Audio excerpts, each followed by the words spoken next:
Indiana, the Hoosier State, a place where you are born into basketball and where the heartland and the hardwood are one.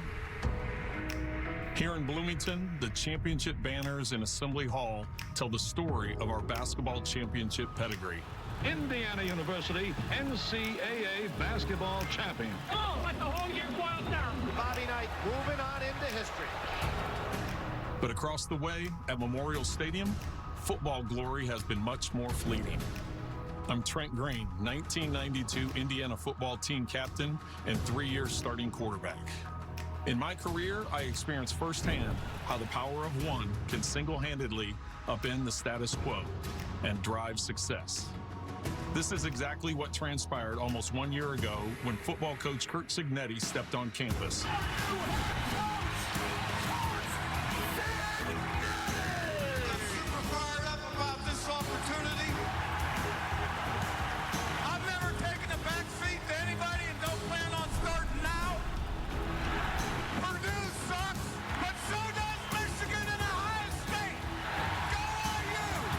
With bravado and swagger. Yeah, it's pretty simple. I win. Google me. But actions speak louder than words. Indiana with their 9th win of the season. Here comes Indiana. What a play! Unbelievable. And since the season kicked off, these gridiron Hoosiers have become the embodiment of their head coach. Historic. Let's just call it a historic Indiana football team. So today, as these Hoosiers continue their quest for perfection, I say with pride, hail to old IU. Let's go Hoosiers!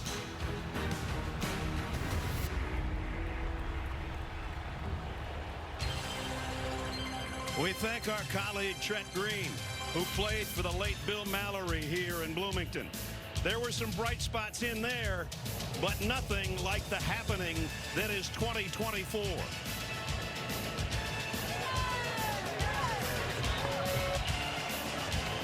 A packed house in Bloomington. The Home Depot Big Ten on CBS brings us to Memorial Stadium on a gorgeous day for football and an undefeated Indiana Hoosier team, the number 8 team in the country, against the reigning champion Wolverines of Michigan. So we take a look at the standings in the Big Ten. You might have expected to see Oregon up there on top, but when the season started, did any of you say Indiana would be there too? Ohio State is dispensed of Purdue today, so they sit in the next spot, and then it comes Penn State next. Welcome, everybody. I'm Brad Nessler. My partners, Gary Danielson, Jenny Dell, Gene Steratore. Well, Coach Cignetti said to us yesterday, this is a movement now. They're 9-0. They've never been 10-0.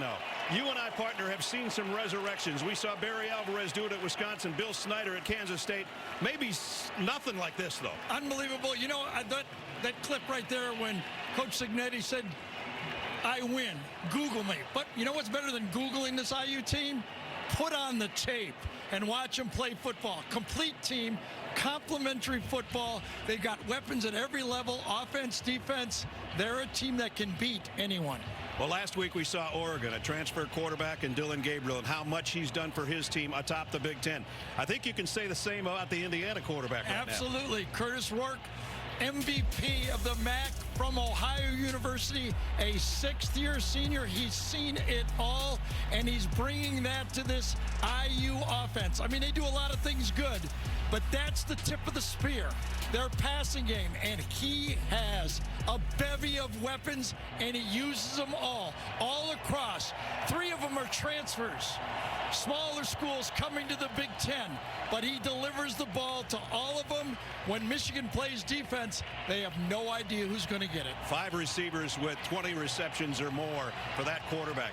You know, normally the last 3 decades, I would say, what's Indiana got to do to win the game? Now I'm trying to, the script is flipped a little bit. What's Michigan got to do? After the championship game, and this is our 4th doing the Michigan team, the returning national champions, we usually go and talk about their 2 great players, Kenneth Grant and Mason Graham. There they are, warming up like that. They're the NFL players there who have to win it. But I don't think that's the case today.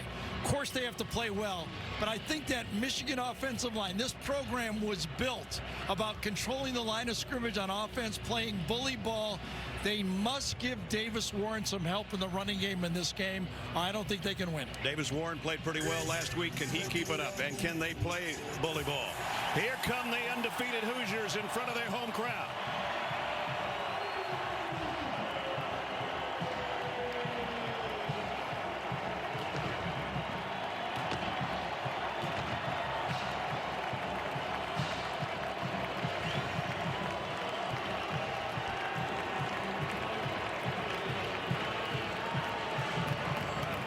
The 73rd meeting between the Hoosiers and the Wolverines is on deck here in Bloomington. The Home Depot Big Ten on CBS is sponsored by Modelo, Liberty Mutual Insurance. It's time for the test. I gotta confess, only the best are gonna impress. It's big time. Don't be surprised. I'm on the prize. Realize I'm on the rise. It's big time. It is a big time in Bloomington. Packed house, watching the undefeated Hoosiers try to go to 10-0 for the first time. Before we kick, go to the third member of our team, Jenny Dow. Well, Cignetti's mission when taking over at Indiana was to change the mindset, the culture, and the expectation level of Hoosier football. So how do you do it? When you just saw it right there, you go to the heartbeat of this campus, and that's Assembly Hall. There, Cignetti introduced himself to 17,000 fans, giving them the message, Purdue sucks, but so does Michigan and Ohio State. He told me it was his moment to engage the fans and fire up excitement for football, sparking a belief that Indiana would not take a backseat to anybody. He knew that if this team could get on a roll, those pivotal games would be right now. Week 11, Michigan. Week 12, Ohio State. And the season finale against Purdue. After getting off to a 9-0 start, the stars have aligned, and one big reason, Coach Cignetti is a winner. Google him. If you haven't, try it. And you saw Assembly Hall behind Gary and I. Basketball's got to wait till tomorrow night, because it's football right now. Sharon Moore, in his first full season as a head coach, and a 6-4 record, not what the Michigan fans were hoping for. Michigan won the toss and deferred, so we'll see Indiana on offense first. A little breezy, and the stadium can fool you a little bit with punts and kicks. Did you see how Coach Cignetti checked the wind? He spit in the air. He must be sure which way it's going, because that could be a foul when he's facing the wrong way. 59 degrees.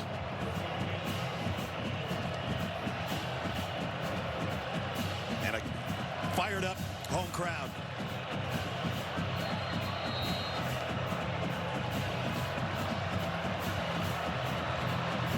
You didn't see this in years past. Tommy Doman to kick off. And here we go. And Indiana will bring it out to the 25-yard line as our lineups are presented by Wayfair.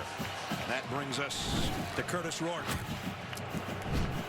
Missed a game with a thumb injury back last week, and you see the numbers. Sensational.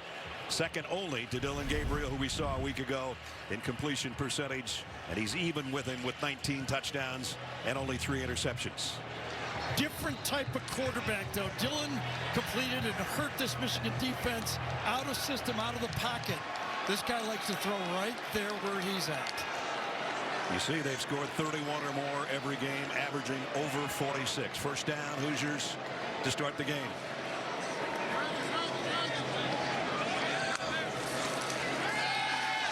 Quick throw, quick slant, quick 6-yard pickup to Miles Price. As we take a look at the rest of the lineups in front of Curtis Rourke. The offensive line anchored by Mike Kadick. He's been around a long time. The center, 5th-year player. Lawton and Ellison will share the tailback spot. Gary talked about the receivers and the tight end. And it's Ellison in the backfield here on the opening drive.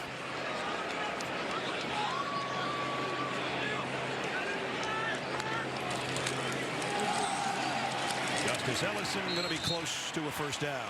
Josiah Stewart made the stop for the Michigan defense. A defense that looks like this. Up front, we talk all the time about Grant and Graham. Gary showed you in the open. Those two. Jason Barham has really been coming on as a linebacker and an extra rush man. Jair Hill missed last week's game. He's back. He and Hall on the corners. And still no Will Johnson out with an injury. Yeah, having him back with no Will Johnson is a help for this Michigan defense, though.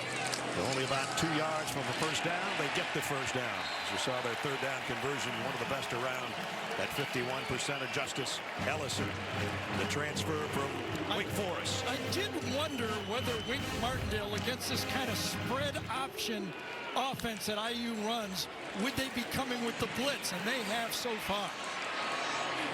And that Rourke throws it over the intended receiver and just threw it out of bounds. They're so good in the spread option, throwing the ball, the RPOs. You wondered if Wink, that's his MO, come after the quarterback and force it out of his hands as quick as possible. So far, that's what he's doing. He's challenged those DBs to cover man-to-man. And you saw they were going with tempo on that first down. Tempo works if you pick up good yardage. They don't pick up anything on the incompletion. Now Tyson Lawton in the backfield. And it'll be a draw play to Lawton. And he gets about 4 or 5. It's going to bring up third down again. Jason Barham, the guy I just talked about, made the stop. Michigan, I think that's going to be the theme. They rushed and they attacked with an inside run blitz with a linebacker. 5 men coming early. They're going to try to blow up this offense early, and that's where that veteran quarterback really helps you. Curtis Rourke has seen this his whole career. Not going to surprise him with this type of attacking defense. Been 10 years since the third down defense was as bad as it was last week against Oregon.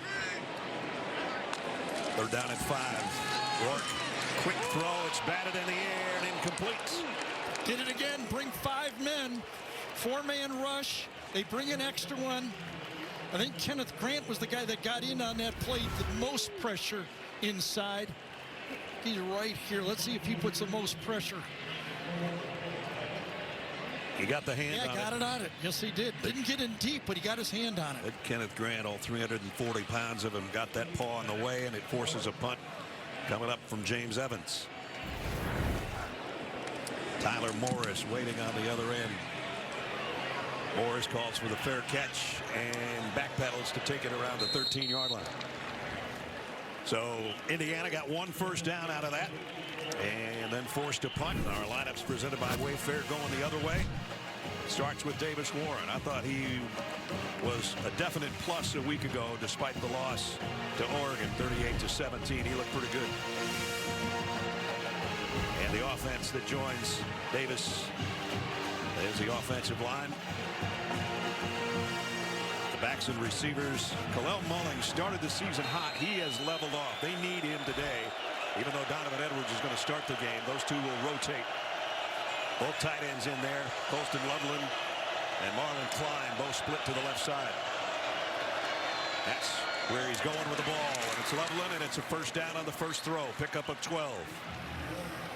Last week, Colston Loveland had 9 targets. He's got more receiving yards than the whole receiving crew combined. That's amazing. It's hard not to throw it to him, though. I'll say that. 50th catch. Last week, 7 for 112. As Gary said, the rest of the receiving core doesn't match his numbers alone. So 1 snap, 1 first down for the Wolverines.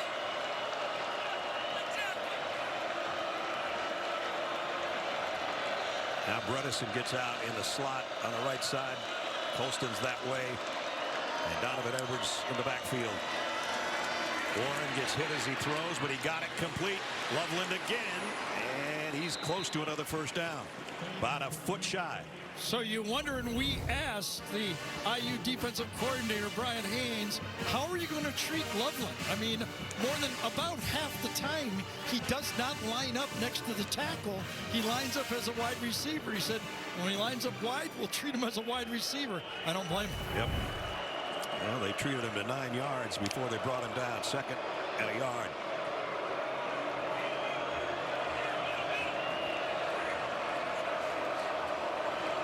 From just outside the 35 on the Wolverines' opening drive.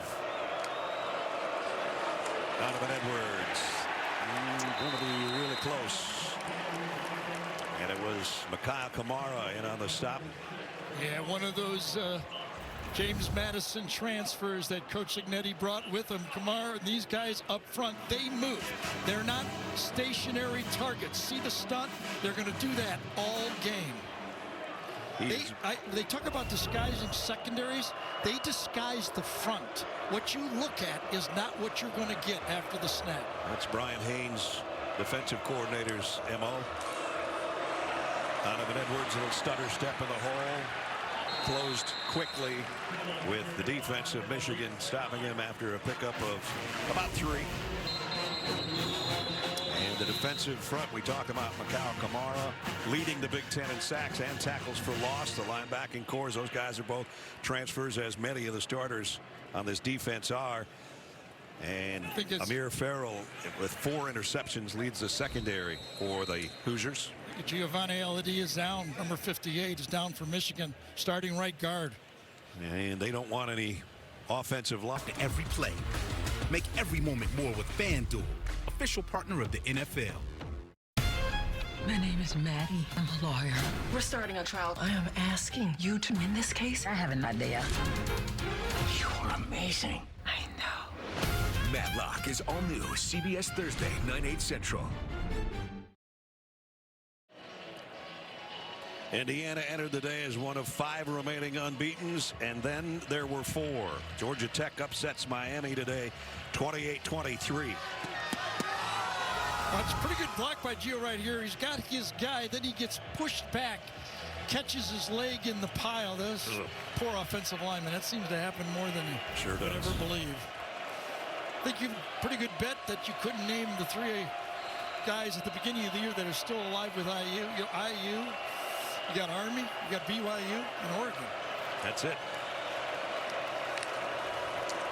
2nd and 7. Davis Warren sets up plenty of time, throws down the middle. Did he get it up high enough? And caught by Frederick Moore. He says he caught it. Yeah, great square in, wide open this time. Got a crossing route by Tyler Morris. And just the end, did he trap it? Did he get his hands under it? Looks like he did. He had a pin right against the upper part of his 3. Yep. And a pickup of 16. Sometimes I like when those receivers use that third hand, their chest, to catch those balls. Get a little fancy just trying to snatch it. Just give me the first down. So good looking opening drive right now from Michigan. Started this at their own 13-yard line. They worked it to the 45 of the Hoosiers. Warren on the move. And he's going to get what he can get out of bounds, which is about a yard. And that's it. That Miami win. Miami lost to Georgia Tech. You can probably see that on CBS Sports HQ right now. That's your free 24/7 snapshot of all the sports that matter to you. You can catch highlights, in-depth analysis, and breaking news anywhere you are. Download the CBS Sports app to watch today. You can catch Gary with the HQ team after the game. And we have a penalty on the play. It looks like it's holding defense. It was. Might have been the reason there was nobody to look for, and that Davis had to get out of the pocket. Once he scrambled, all the receivers were on the left side of the field. I think it was D'Angelo Pons, number 5, that grabs just enough against Kendrick Bell. So first down by penalty for the Wolverines, who run off one tight end. I think Michigan's going to have to take a timeout here. Their formation, they had 12 men on the field. They got a bit confused. One too many tight ends out there. Timeout, Wolverines. 8:53 remaining in the first quarter. No score, but the Wolverines on their opening drive. Yeah, I like the mix, though, don't you? So far, 6 plays, 3 runs, 3 passes. They've used and established their go-to guy, Loveland, from the outside. They know that they have to score points in this game. We'll see if they will when we come back. College football schedule. Well, we know of one upset today. Michigan would like to pull one off here. They've won 27 of the last 28 games between these two teams. Indiana winning in the COVID year of 2020. And right now, Michigan, their opening drive has taken them into Indiana territory. And as you mentioned, that Clell Mullins has not been much lately. Oregon, 8 carries for 16 yards. The game before, Michigan State 13 for 18. That's 21 carries for 34 yards. Their leading carrier on the team. That's maybe why Donovan Edwards is carrying the bread here on this opening drive. But it looks like Kalel's warming up, trying to get ready to come out to help the cause. First down at the 34. And it is Edwards. Maybe 2. That's good defense by that IU defense that time. Let's check in with Jenny. Yeah, just an update on right guard Gio El-Hadi. He got rolled up on the lower leg. He just spent about 5 minutes in the injury tent, got on the back, onto the bike, just came back out of the injury tent. I'm told he is questionable. Dominique Jadis is his backup, guys. All right, he's readjusting his knee braces out there on the sideline, just as Jenny reports that. Indiana with 3 linebackers on the field. They usually play 5 DBs. They only have 4 out there.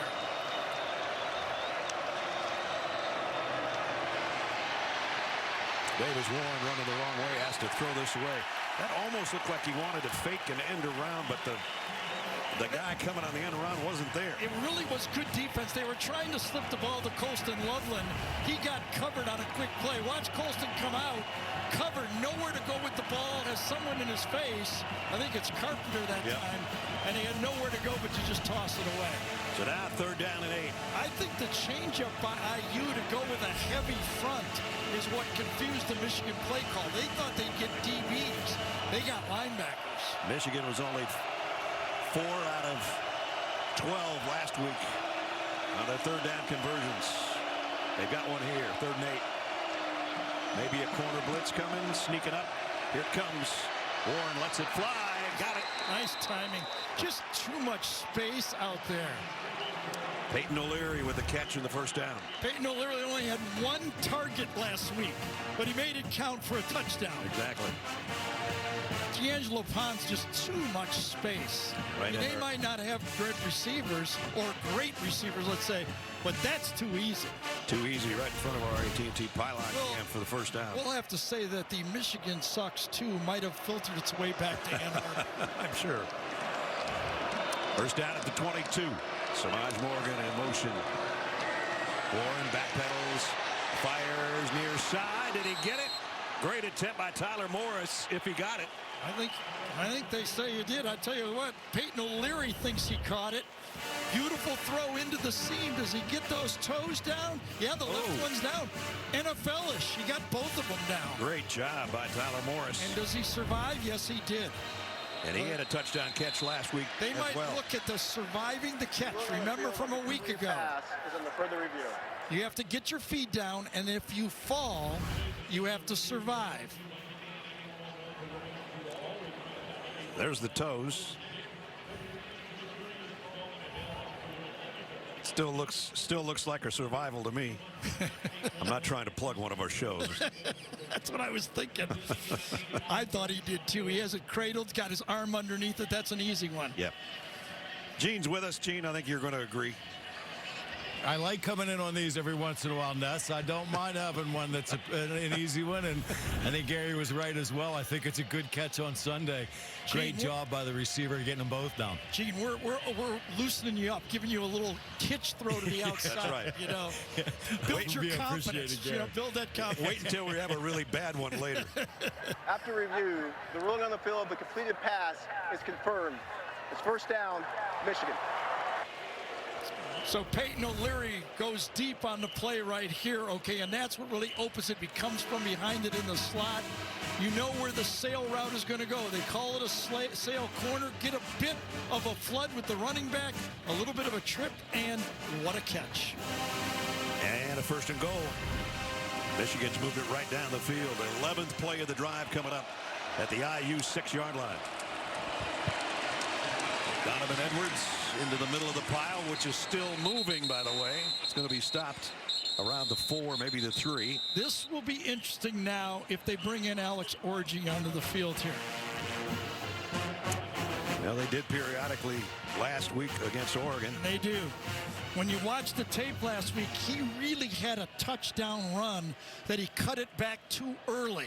Let's see if they run that power counter that was open a week ago. So the entire backfield's different. It's Alex Orji and Kalel Mullings. Benjamin Hall, excuse me, in with Orji. from the 4. High snap. Hall, a yard, maybe a yard and a half. Yeah, now what do you do? I mean, Orji made a good catch on the snap. Now you bring in a quarterback and said, thanks for getting a rest. We're going to bring you in on 3rd down, and we want you to throw. Well, this is interesting because Greg Griffin has to come off. His helmet came off. Jadis is the backup center. He's moved over to guard. What's going to happen here? Indiana's only trailed for 18 minutes this season. That was all against Michigan State before they came back and scored 47 unanswered. Raheem Anderson is playing center. Blitz is coming. Davis Warren right in his face, lost the ball because of the blitz. Covered by Michigan. I think. Maybe.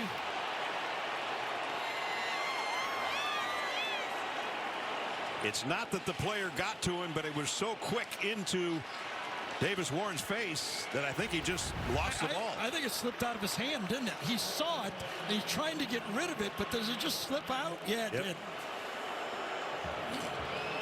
So a great-looking drive. Yeah, Terry Jones was kind of coming off the edge to put pressure on him, but that wasn't it. And now it makes it a long field goal, almost 39 yards. It'll be 39. Zvada will try to put Michigan on the board first, and he does from 39 yards away. Yeah, but that IU defense bowed their neck down at the goal line. They brought in extra men on 2nd down against Orji, and they stopped that drive. All right, Zook, thanks. Here, a 66-yard drive in 14 plays. Michigan had to settle for the field goal to lead 3-0.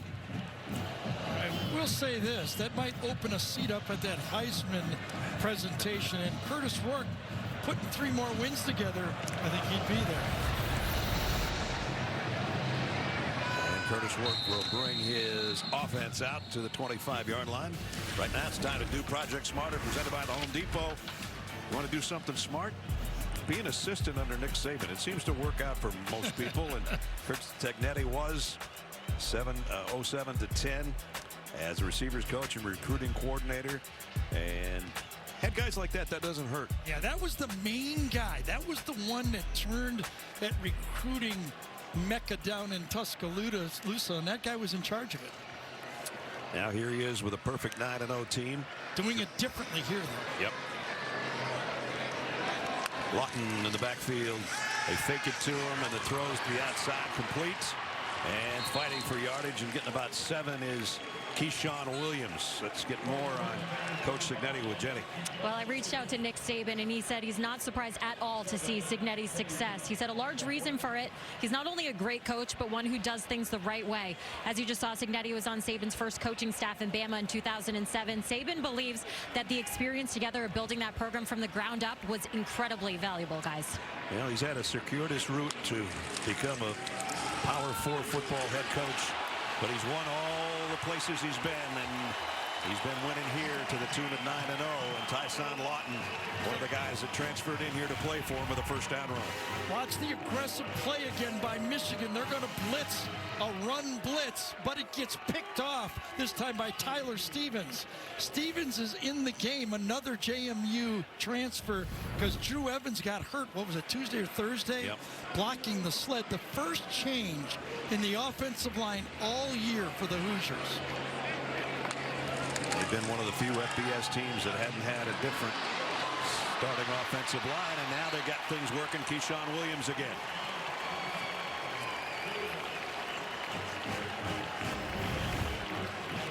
Same routine. Everybody's doing this. It's hard to quit. No matter how good you are on that defensive line, modern day football has been designed for teams that don't have equal talent to get that ball out fast and stress you on the outside. That's exactly what they're doing on this drive. Keyshawn got 9 yards. Another guy that came from Wake Forest, like Justice Ellison. Second down and a yard at the 46 of the Wolverines. Rourke loads, fires, complete, I think. Looked like it's Keyshawn Williams again. And he got a foot down. Cannot throw a ball or read a coverage any better than this. And then Keyshawn gets his foot down. Look where that's placed.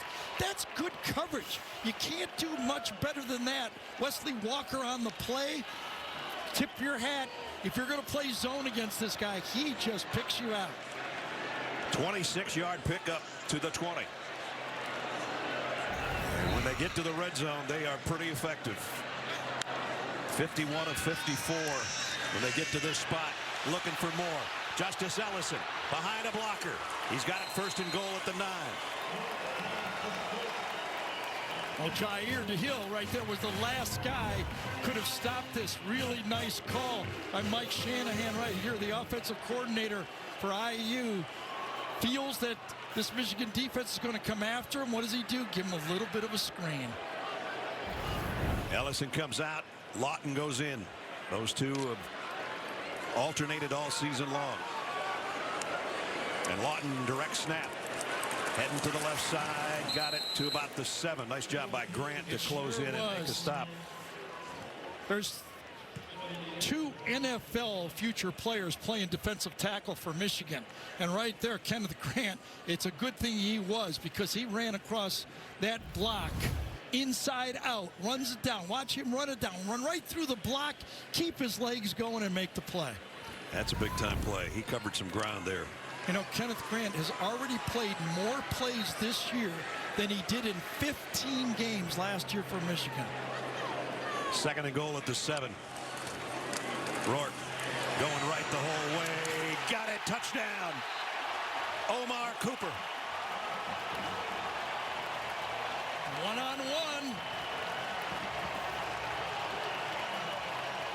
A good pitch and catch beats good coverage. Zeke Berry's got a man-to-man. Watch Omar Cooper. Patient, patient, patient. Back shoulder. Can't stop it. Perfect throw.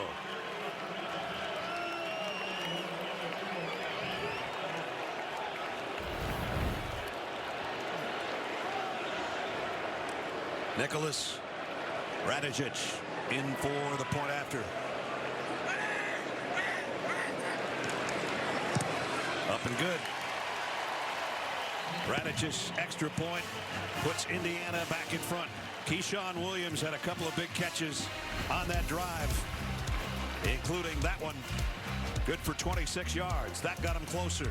And then they capped it 75 yards in 7 plays. 20th touchdown pass for Curtis Rourke, and it's 7-3 IU. Special delivery. Wayfarer's Black Friday deal. Adam Zucker back with a Jeep update. Iowa State coming off their first loss of the year, facing 2-6 Kansas at Arrowhead Stadium. This is the Jayhawks' Devin Neal finding his way into the end zone. He's also become Kansas' all-time leading rusher today. 14-7 Jayhawks right now. Big 12's getting messy, guys. Sure is. Without a doubt here, it's 7-3 Indiana. After a long drive, Keyshawn Williams 3 catches for 42 yards on that drive.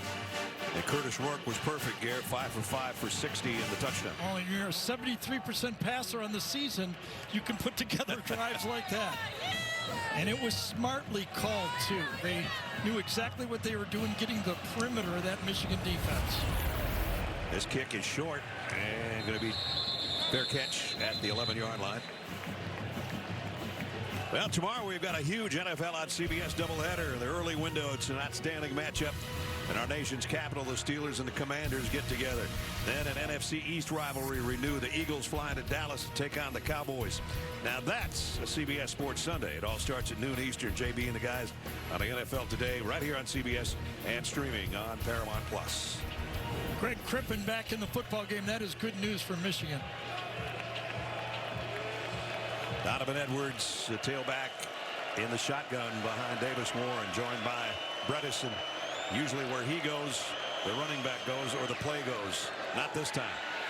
Unless they throw it to him, and it's swatted down in Warren's face. And it's Makau Kamara showing the effect he can have coming off that edge. 13 transfers from James Madison, Kirk Cignetti brought. 10 of them are starting this game. That's one of them right there. athletic edge rusher, usually plays to the field, to the wide side, and look at him react. That James Madison must have had a pretty good team last year. I'd say they were, yeah. 10 starters in this game from James Madison just a year ago. Brought 13, and 10 of them start. Donovan Edwards, and he got about 3. And the stop made by Aiden Fisher, another one of those guys that transferred. 31 incoming transfers into the portal. Only Colorado and Louisville had more. As I mentioned and Gary mentioned, 13 from James Madison, where they just kept winning ball games. In fact, Coach Signetti last year was undefeated at this point too at 9-0. And here he is, a brand new team, still 9-0. 3rd down and 7, Wolverines. Brought 6. Loveland was in motion. Warren's trying to get it over there to him, and it's incomplete. Broken up by Sean Asbury. 5-man front, and they blitz the linebacker. You can see Davis Warren is going to backpedal. He can feel the pressure. There's 5. Watch, one more will join him.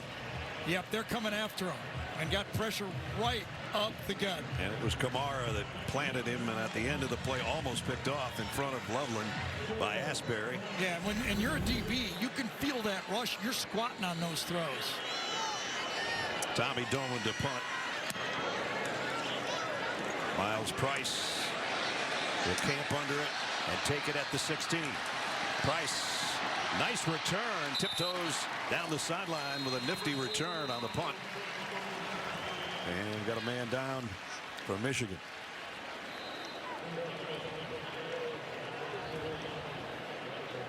On the punt coverage team.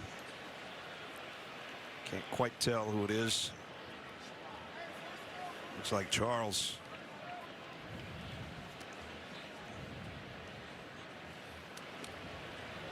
C.J. Charleston, the guy that's down right now. One of their wide receivers on special teams.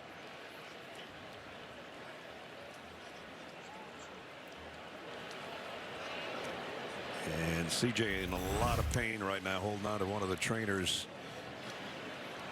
Price did a good job of staying in bounds. I thought he would step out twice. Nope. Still nope. Yep, right there. Finally ran out of room. Yeah, there's the injury right there. Charleston right there. Yeah, he got grabbed, went off balance, and that's how he got tweaked on the play. They're bringing out the cart. Not good news. When you get grabbed like that, you lose your center of balance. That's how you get hurt. CJ in a lot of pain with the cart coming out. We hate to see that. Amelia, turn off alarm. Amelia, weather? 70 degrees and sunny today. Amelia, unlock the door. I'm afraid I can't do that, Jen. Why not? Did you forget something? My protein shake. The future isn't scary. Not investing in it is. You're so dramatic, Amelia. Bye, Jen. 100 innovative companies, 1 ETF. Before investing, carefully read and consider fund investment objectives, risks, charges, expenses, and more in prospectus at Invesco.com.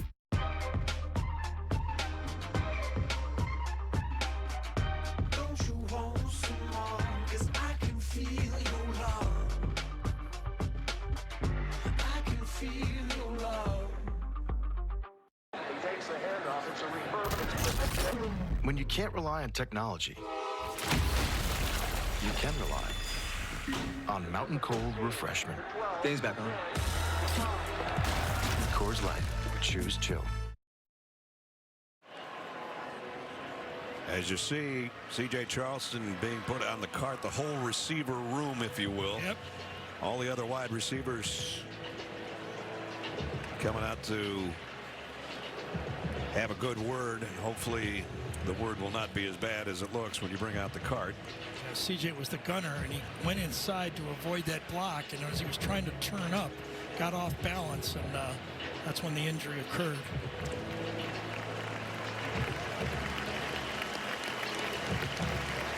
And now a round of applause from the 53,000 here. CJ's heading to the locker room. His day is over.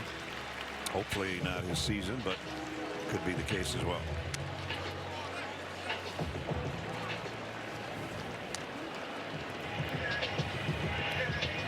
Meanwhile, back to the action on the field. Indiana with the nice punt return. Good field position at their own 35-yard line. I thought Mike Shanahan did about what we expected. What would you do, Ness? If you got 55 and 78, 2 NFL tackles, where would you go? I'd go wide. And that's what they did. Stay out of the middle. Exactly. On the last drive, they only had one play between the tackles, and Curtis Rourke picked them apart on the outside. Nice on Lawton behind Rourke.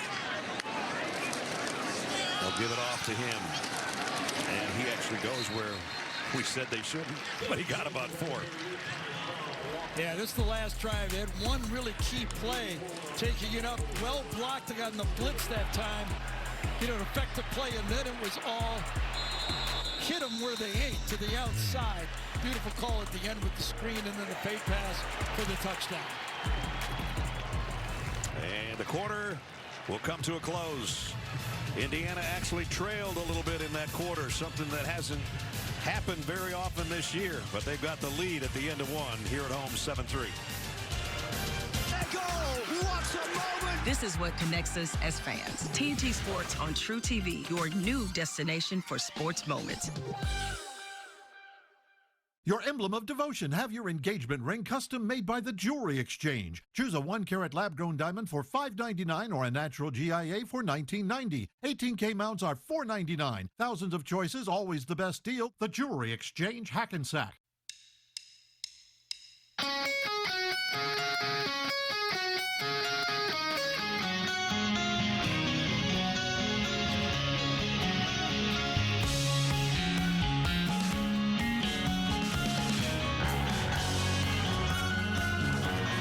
When you never have to worry about thinking too big, because you have a connection that's ready for anything. That's Life Unlimited. That's Spectrum. 'Tis the season for our annual turkey drive. Donate today.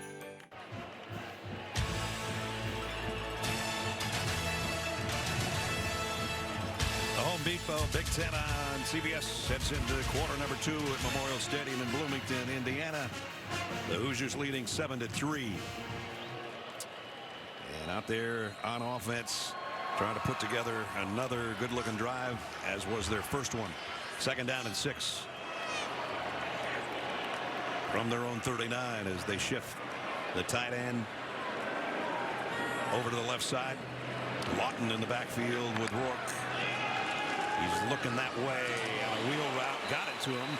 Nice job. Jimmy Rolder made the stop. Jenny, moments ago with Coach Signetti. Coach, how were you able to open up that offense in that second series? Guys making plays, winning one-on-one matchups. Curtis delivering the ball, having protection.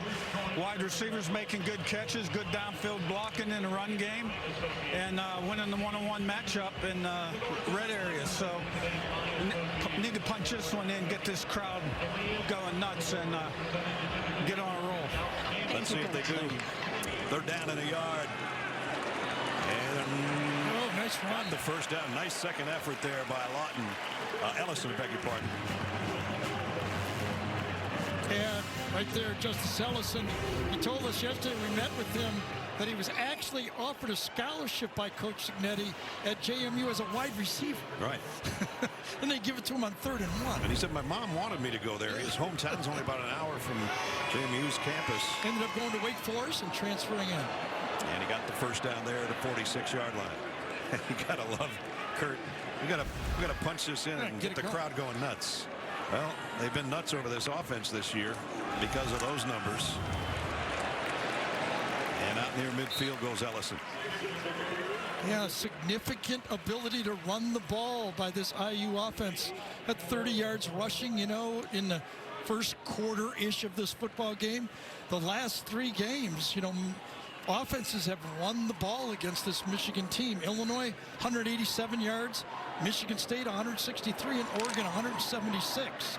So people have been having success running the ball. Michigan hasn't so far today. -5 for them.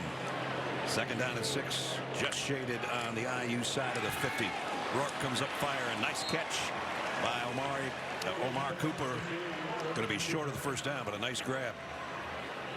Well, we talked about those two inside guys, and they have to take on the blocks, double teams every play. There's a double team.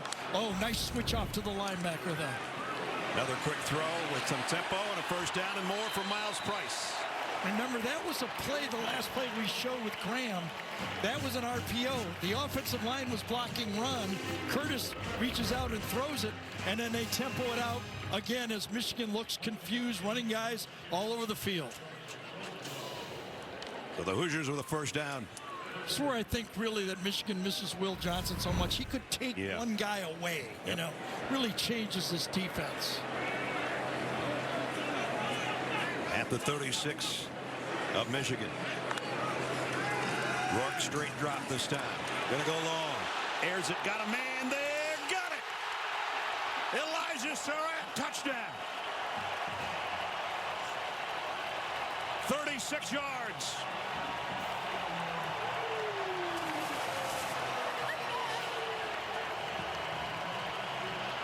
Catches Zeke Berry playing corner. A slot safety covering a wide receiver, but watch the patience right here. He just doesn't run deep. Watch the fake right there, and they got him. Patience, well coached, doing what the coach tells you. It was Jair Hill, excuse me, out there, number 20. I thought it was 10, but it was Hill. Radicic in for the point after. Up and good. Either way, a great route, again, beats coverage, and this time had just enough time, even though Mason Graham almost got him. Ball's gone. Caps a 65-yard drive for the touchdown. Foreigner playing a little, it feels. This is how we do where I come from.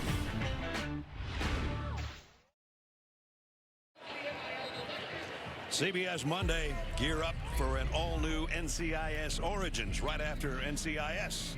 See you CBS Monday and streaming on Paramount Plus. Gary, the scoring drives, Curtis Rourke in the first one, 5 for 5, 60 yards and a touchdown. That drive, 4 for 4, 55 yards and a touchdown. It's fun when you can play like that, isn't it? Got that one batted down in that first drive, it'd even be better. That's that. Well, he got the crowd fired up. Yep. Needed the crowd to get crazy. They're crazy now. It's 14-3. I get the feeling if they don't fire up, he's going to take the mic and fire him up.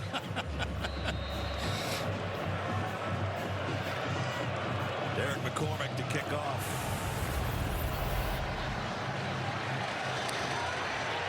Jordan Marshall on the return. And Marshall had a little crease that closed around the 23-yard line. Well, we talked about 5 undefeateds coming into the day. They're down to 4. Oregon Ducks are 9-0. They play later on. Indiana 9-0 for the first time, trying to go to 10-0. The Cougars of BYU 8-0. And for the first time since 1996, Army 8-0. We'll see them later on this year against Navy. Miami Hurricanes were 9-0, upset by Georgia Tech in the flats today, 28-23 in Atlanta. Benjamin Hall's going to be the tailback again here. High snap, he gets the carry and broke a couple tackles, got about 5 yards. Does make you question, right? Yeah. Mullins. Yeah. I mean, and he's had 2 rough games. You know, sometimes coaching staffs do not tell you everything about injured players. I mean, Michigan has not been able to run the ball against this #1 rated rush defense of IU. I will say Sharon Moore talking with us this week said Ben Hall's going to get some more carries, and he did have 58 yards on 9 carries last year in this game, and he's going to get another one right here. Got 2. Checking with Jenny. Michigan wide receiver C.J. Charleston was carted off the field with 18 seconds left in that first quarter. The trainers took off his right shoe in the tunnel, got him into a wheelchair, brought him into the x-ray room. That's where he still remains, guys. He is out for this game, but I'll let you know if I get any more information. All right, Jenny, thanks. Michigan 1 for 3 on 3rd downs, and Orgy's going to come in on a 3rd down and 3. That normally means run, but we'll see.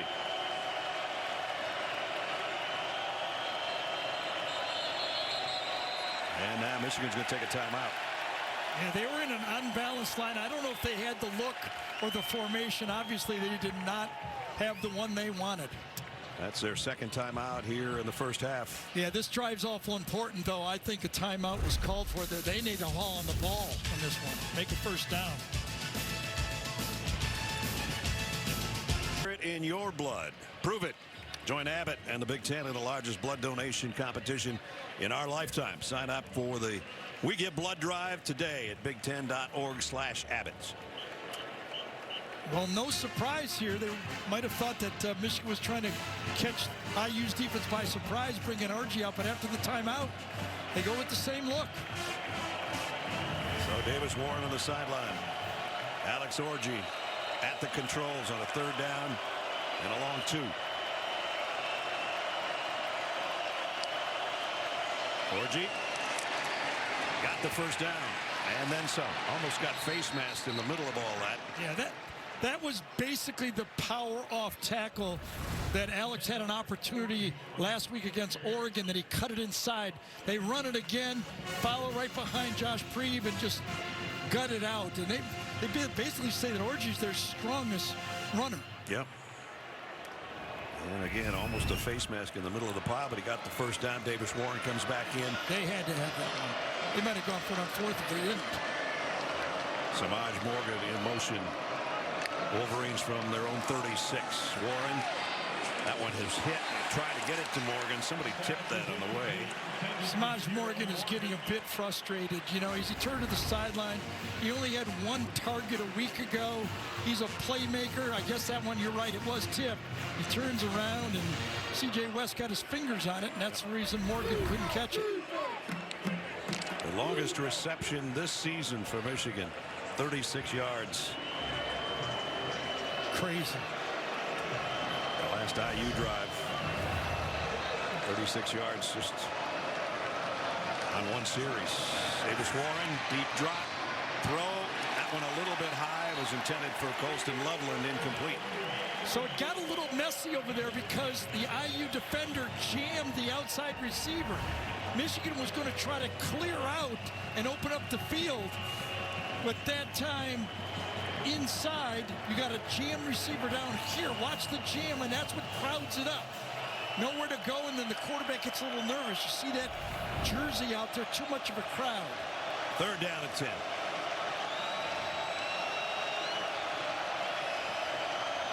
Warren pointing at the safety, thinking there might be a blitz coming. This has been the trouble spot over here for Michigan in pass protection. They back out of that, but the rush is good anyway. And Warren got away. Going to be a late throw down the middle. Oh, incomplete. Man, he had him wide open.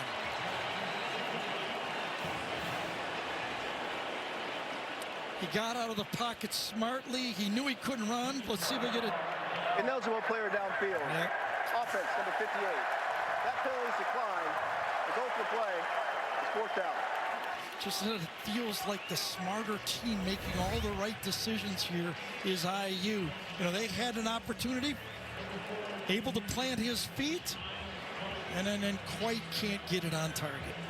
Got a little late pressure from Terry Jones, but still, that was a very completable pass. Yes, it was. Tommy Domino come in to punt.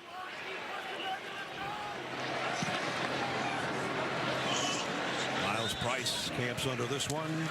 At about the 18, broke a tackle, a second good return. He got pelted out of bounds after maybe a 7-yard return.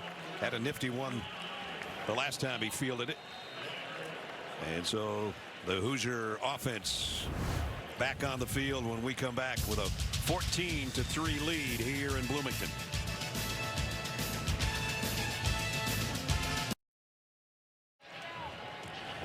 New CBS Tuesday. The FBIs are back in action with all new episodes. Tuesday is FBI Night on CBS and streaming on Paramount Plus.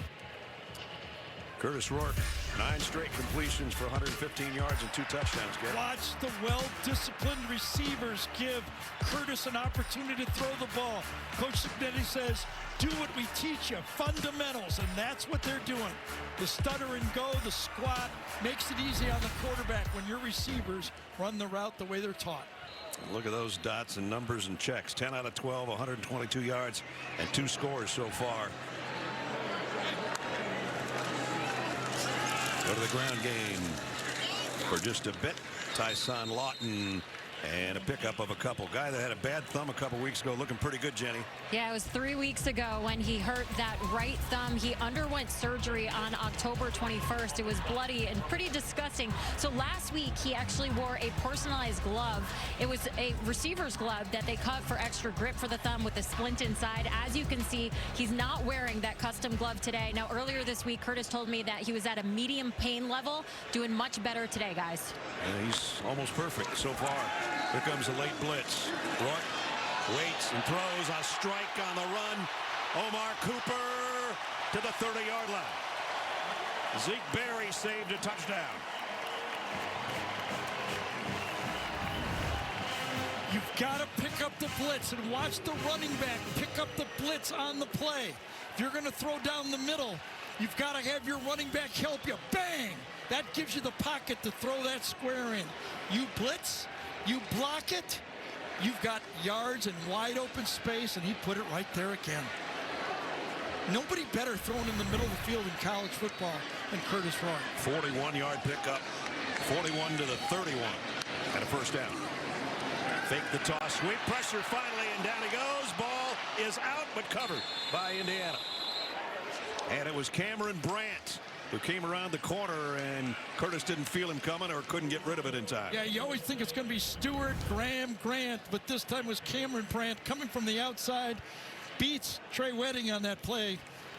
Transfer from Wisconsin that came along with offensive line coach Bob Bostad, one of the coaches that Kurt Cignetti kept. Yes. And is really, I think, important to this football team.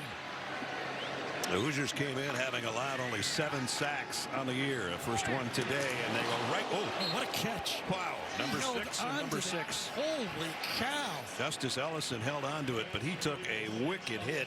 Yeah. Hillman, is that who it is? Brendan Hillman. Yep. And he's feeling the effects of it now. He comes from the deep secondary this time. The safety's out of the picture barely. And watch him.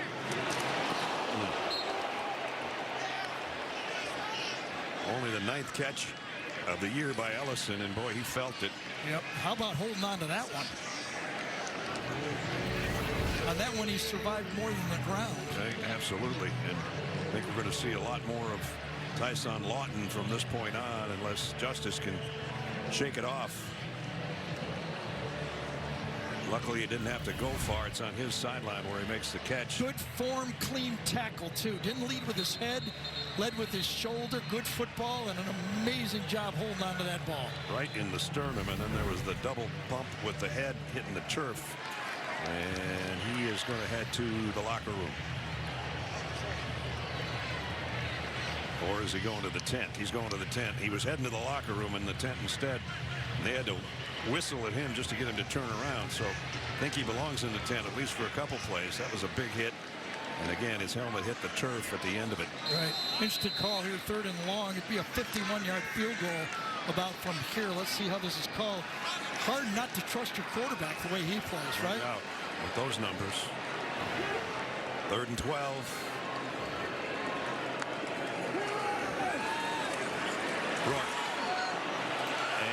And couldn't quite tuck that one in there. Zeke Berry with a nice play.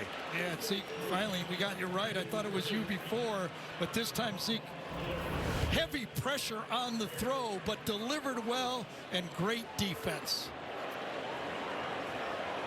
Interesting spot on the field. They might feel it's a little too far to go for the field goal. They might just go for it. Well, their longest field goal by Radicic is 37 yards this year. How about that throw that time by Rourke? It was kind of a bail-in throw on the same time. So going on 4th and 12. Maybe because they always want their pedal to the metal. Maybe because they didn't think their field goal kicker could hit one from there. And the play clock winding down. And now they're going to talk about it. Timeout, IU. Back in 30 seconds with 7 minutes, 9 seconds to go in the half.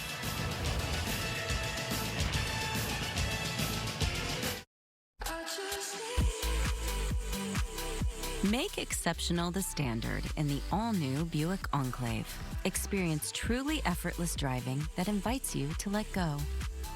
And stunning technology that's in a class of its own. with quiet tuning that comes standard and room to bring everything along for the ride. The Enclave puts you at the center of it all. Buick, exceptional by design. Indiana is 10 out of 17 on fourth down conversions this year. They're going to go for a long one here. Interesting, only one starter on the defensive line in the game. Kenneth Grant. All the rest are backups. 3 wideouts to the right now. One comes back in motion for Curtis Rourke. 4-man rush. Rourke loads, fires middle, incomplete, and Michigan will take over on downs. That was intended for Elijah Surratt. Well, that's confidence from this Michigan defense, and Wink Martindale with his second unit in there to rush the passer. IU's only given up 7 sacks all year. An 8th just happened on this drive. Had him, but just a little bit overthrown. So a little over 7 minutes to go in the quarter. Wolverines get it back on offense. One of the rare misses by Rourke today, throwing the football. Kalel Mullings is in the lineup. We've been wondering if we were going to see him. He's out there right now, number 20, with Davis Warren at the quarterback spot in the shotgun. Loveland in motion. Warren hit the umpire, and the umpire dropped it. Yep. Incomplete. Trying to get it to Marlon Klein on this short crossing route. You got to use your hands on these. Yeah. You just get back up like that, and it lets you hit in the stomach. It was Klein, the intended receiver, but it looked like the umpire was going to try to catch it, didn't he, right there? Well, that's the thing you normally would. Instinct, right? Yeah, Tim Gover's going, I could have caught that easily. Anyway, it's second down and 10.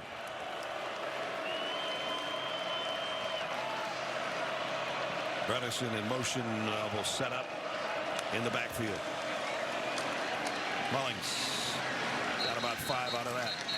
Well, that's what we're used to seeing from Kalel Mullings. Falling forward, running with power, trusting the gap.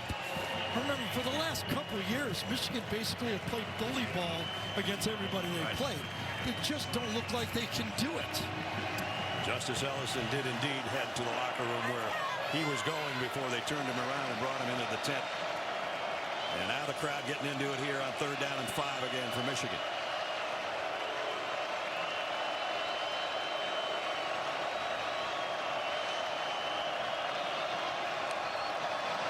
They'll bring 5. Warren got it complete. Out to Tyler Morris. He's got a first down. I'll tell you, this Michigan team is using their whole team. That time Michigan did not have Colston Loveland on the field. Big 3rd and 5. They get a matchup inside. Let's see it. Yes, good fake. You got to get your receivers to be patient like that. Don't just stem out and make it a hard throw. Just one step inside, and that's what eases it up for the quarterback. And now Warren goes out. Alex Orji comes in. Empty backfield for Orji. This time on a first down at the Indiana 48. Fakes it to Mullins. Oh, man. And the ball is out, and Indiana's got it. And it's Kamara with the fumble recovery. They were ready for that play. 2 linebackers standing right in the hole. Ness was up here shaking his head before the play like, what are you doing bringing this guy in? Watch this Indiana defense. Stunting right in. I think there's Aiden Fisher. I don't even know if did he punch it out? He brought his hands, but I don't know if it was Fisher. Jones was there too. Yes, but they were ready for this play. Let's put it that way. Terry Jones is going to get credit for the forced fumble. Man. Jones, another guy as a transfer from Old Dominion. I wonder if Michigan is going to challenge targeting on this play. Michigan is taking a timeout to challenge ruling in the field of a fumble. They're going to challenge whether it's a fumble is what the initial call was. Let's see. Punched out. It was clearly punched out by Terry Jones. Well, it's not even close whether it was a fumble or not. I thought they might be challenging targeting on the play. See it? Right there, helmet to helmet by Aiden Fisher.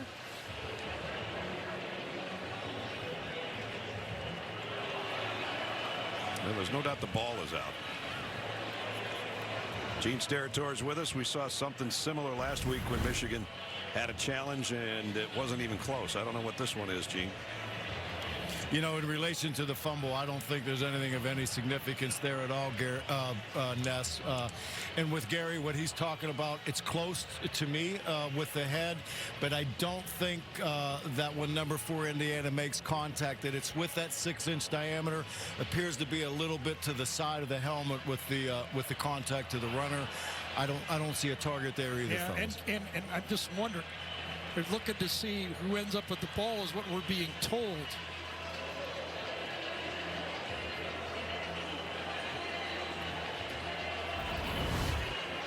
Yeah, we'll get another look. Terry Jones is going to pop the ball out right there. It's out by a mile. And I don't know if that's what they're looking at. They're wasting their time. No, that was immediate. After review, the ruling of a fumble recovered by the defense is confirmed. That is Michigan's 3rd and final timeout of the half, and they will have no challenges for the remainder of the game. They did look at targeting, we're told, and cleared that, and then wanted to make sure about the fumble. I got to say, I'm not against that timeout to try to look at targeting. I mean, you've got to help your team here. One more touchdown, this could look like Michigan State when they spotted them 10 and scored 47 straight points. Right. That time you're just looking like, can I find anything to get the ball back? Remember, Michigan has done a nice job in the past couple of weeks of no sacks, no penalties, no turnovers, that type of thing. And that is a turnover, and the fumble recovery was by Mikal Kamara, who has made a major impact on this Indiana defense this year in a lot of ways. And now he sets up the offense again at the 48-yard line of Michigan. Rourke going back to work and going deep on the sideline. Back shoulder throws. There a flag? There is. Going to be a penalty on Makari Page. So much space when you throw the back shoulder. Pass interference. Defense, number 7. 15-yard penalty from the previous spot. Automatic. First when down. you're guarding the slot, there's just so much space out here you got to guard. And just at the end, he grabs him. I guess they're calling with his left hand right there. Yep. Right there. That's what they called. Should be wearing red gloves. You'd have maybe a chance to get through it. So first the fumble recovery and a 15-yard pass interference. And Indiana's offense in gear at the 33-yard line.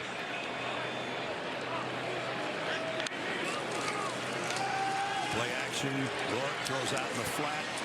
Got it to his tight end Horton, and Horton still running down inside the 20. First catch of the day for the tight end Zach Horton. You want to know why you're a well-coached football team?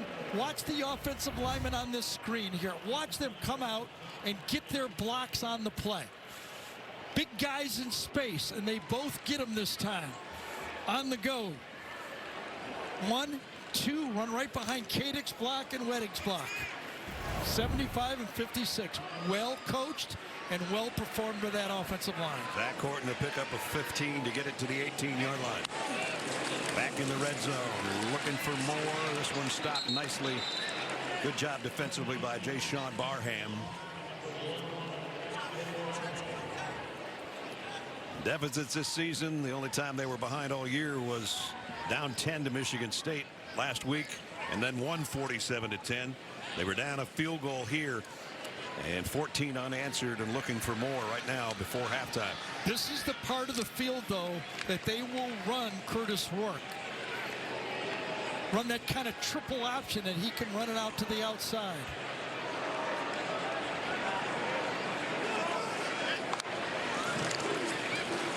Here goes the tailback inside the 15, and that's Tyson Lawton. Again, Lawton's going to have to carry most of the load with Ellison in the locker room. Comes off it, it's a read. He can hand it or keep it. Well blocked again up front, get to the second level. Michigan out of timeouts. Indiana's got 2, and they still got 4 minutes, almost 4 minutes to work with. 3rd down and 5.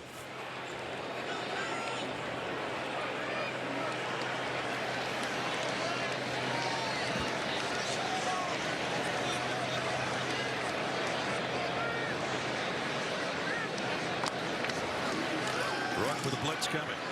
Throws, slant, got it. Inside the 5 is Miles Price, and he took a big hit at the 2-yard line.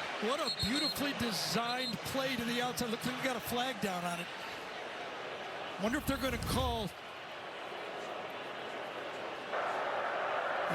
pass interference. For an offensive injury. On the previous play, pass interference. Offense, number 3. 15-yard penalty from the previous spot.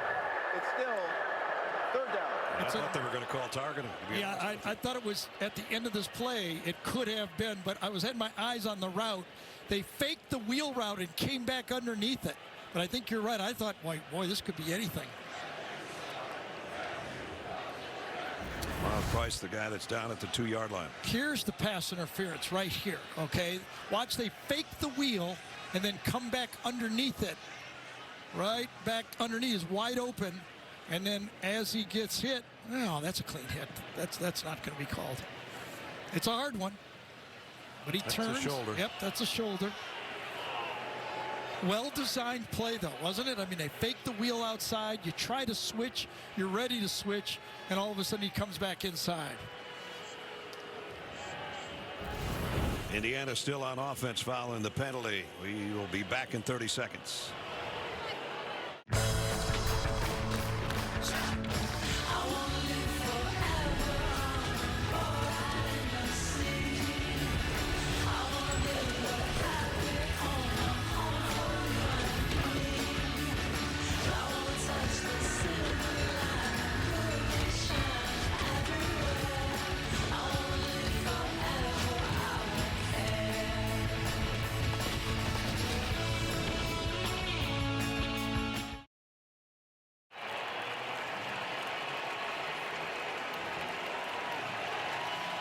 Miles Price being helped to the sideline, gives a thumbs up to the crowd. He thought he had a 1st and goal catch at the 2-yard line. It was taken away by offensive pass interference, but he's going to head to the sideline and maybe the tent. And the guy that hit both Ellison and Price was Brandon Hillman. 2 big-time hits. Ellison's back, though. His trip to the locker room didn't last very long, so that's good to see. Justice is done. Is not done. From the 29-yard line, 3rd down and 21.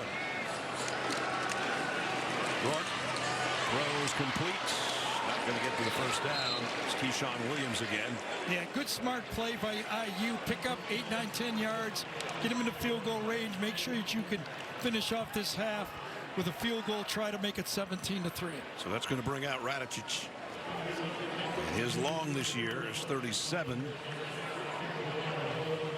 I asked Coach Signetti yesterday. I said, if you really had to have a kick, how long would it be? He said, well, I'm good 45 and in, and maybe I'd let him go 45, but they've scored so many touchdowns, they only have 6 field goals all year. There's only 18 teams in college football that have had 6 or less field goals. This will be a 40-yard attempt. Radicic. He says, I know how to do this, Coach. You just have to let me. Knocks it through. Yeah, and he's going to go back and say, Coach, that would have been good from 50. Still no smiles. Would have preferred a touchdown. He'll take the 3. 17-3 IU. On campuses nationwide, the NCAA is making transformative changes for student athletes. While they pursue their biggest dreams, we're launching new initiatives to help them. Life-changing education opportunities are just the start. The NCAA is providing enhanced mental health services. We're guaranteeing scholarships and tuition and expanding access to health care. Visit ncaa.org/change to learn more. So following the Kamara fumble recovery, Nicholas Radicic finished off a 27-yard drive in 5 plays for Indiana to add 3 more to it. 17-3 right now with 2 minutes 20 seconds remaining in the half. I was listening all week, and there was some question about how well this Michigan defense is tackling all year. They're tackling great. They're just completing passes against them first. Right. Not that many yards after catch. It's yards before catch. Yes. Jordan Marshall on the return here from Michigan. And another nice return. Coming up on the Geico Halftime Report, Adam, Aaron, Rick, and BJ have highlights and analysis of the best games of the day and break down this first half as well. And, of course, they'll talk about another unbeaten going by the wayside as Miami lost to Georgia Tech today.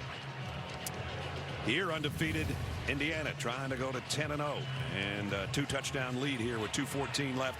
Remember, Michigan's out of timeouts, but they get the 2-minute timeout that's coming up shortly. And Colston Loveland is back in the game. He's been slot to the top of the screen. Warren looking left, trying to buy himself some time, and throws complete going the other way. Got it to Kendrick Bell for the first down and a flag. Kind of a undisciplined hold at the end of that. Guy running away from you, grab him. It's going to cost Michigan 10 yards and the completion. Holding. Offense number 56. 10-yard penalty for the previous spot. It's still first down. Let's check in with Jenny. Well, Michigan wide receiver C.J. Charleston, he exited the x-ray room wearing that brace on his right leg. You see him right there. That's outside the Michigan locker room. He's sitting in the corner right now of the stadium watching the game on crutches and street clothes, guys. All right, too bad for C.J. and thank you, Jenny. So instead of a first down, is Indiana taking a time? No, a 2-minute timeout. No, we had the 2 minutes. There we go. 2 minutes remaining. Michigan down 2 touchdowns with 2 minutes to go in the half.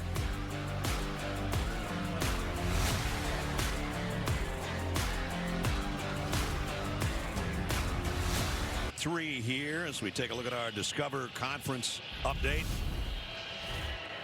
Indiana and Oregon, the unbeatens on top. Ohio State won today over Purdue. Minnesota dropped one today. And how about UCLA? Win last night. Yeah, not bad. 4-5. Absolutely. Everybody was counting them into the real tough year, and pretty good, getting better. How does Michigan get out of the half here? IU has 2 timeouts left. They don't want to give them the ball with 45 seconds left. Well, they'd like to get a first down, but it's 1st and 20. Warren on the run, throws it complete. I don't think so. No? Yep. Incomplete. Kendrick Bell.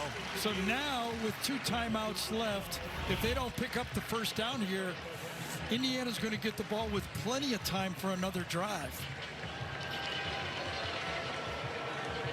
See Bell pinned it against his leg. No good.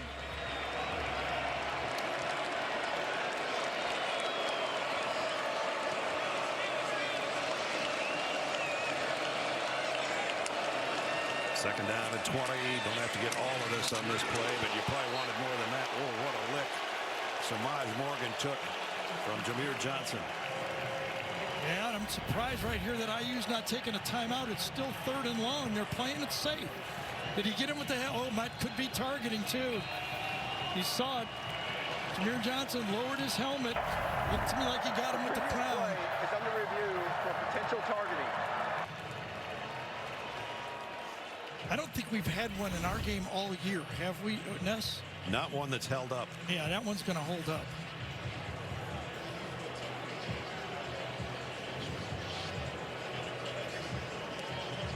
Another look, different angle. Yeah, that's how you can hurt yourself with a tackle like that. And one of the 10 transfers starting first-team starters for this IU defense. Gene Steratore is with us. Yeah, Ness, that one feels a little more like Jameer Johnson did lead with that 6-inch diameter from the top of his helmet. The receiver has become a runner, in my opinion. He completed the process of the catch, starts turning upfield. He's a runner to me there, but now that contact initiated with the crown of the helmet there, that can rise to the level of targeting. And in my opinion, it feels to me as if he did initiate contact with that crown and drive it into his opponent, as we see right there. Our replay official is Scott Aronowitz, and he's having a discussion right now with Brian Banks, our referee, who's under the hood. Kind of hit him in the face mask with it, didn't he? Yeah, right in the side of the cage, right in the chin. Kind of a Mike Tyson hit right there. He's got business next Friday night. Oh, is it next week? Next Friday night. I got it. And Mr. Banks with the call. After review, number 9 of the defense targeted player number 0. There's a 15-yard penalty from the end of the run. The automatic first down. Number 9 is disqualified from further participation in today's ball game. So the starting corner. The clock will start on the snap. He will miss the second half. He will. The only good news for IU is that he'll be eligible to play the start of the game against Ohio State. Which is in 2 weeks, right? So sitting out this half is probably a much better situation. Yeah, like it would happen 2 minutes later in the second half. He would miss the first half of the Ohio State game.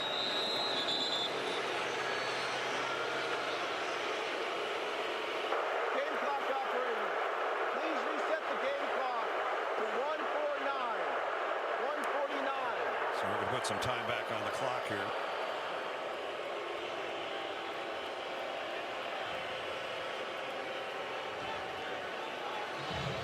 Back to 1:49. And a first down by penalty for Davis Warren in Michigan. No timeouts, though, for them. They work from their 40-yard line. Blitz coming off the edge in the corner. Warren in trouble. And they don't get to him. He got rid of it. Closest man was Colston Loveland. Picked up well, as Ness said, coming off the edge right here to the outside. Picked up well. Donovan Edwards finds him again for a second time. And it, just as he tries to get rid of it, he's brought down. Crowd still booing over the targeting penalty. Samaj Morgan in motion will settle in the slot on the left. On second down at 10. Davis Warren, quick throw into traffic. Loveland broken up by Terry Jones. He's their rover. Yeah. He was roving on number 18. Squat 5-yard route, and man, did he attack that throw? Did he not? Ooh, flew in there. Now it's 3rd and 10. This IU football team has such confidence. The way they're playing, they do not fear this Michigan receiving corps at all. Hard to blame them. They got the same swagger their coach. Well, they got a free play here. Warren down the middle, too high and complete, but they'll pick up 5 yards on the offsides. Michigan's weathered the storm with the clock here and picking up that first down on the targeting. Now they can put some points on the board. Offside. Defense, number 99. In the neutral zone, the snap.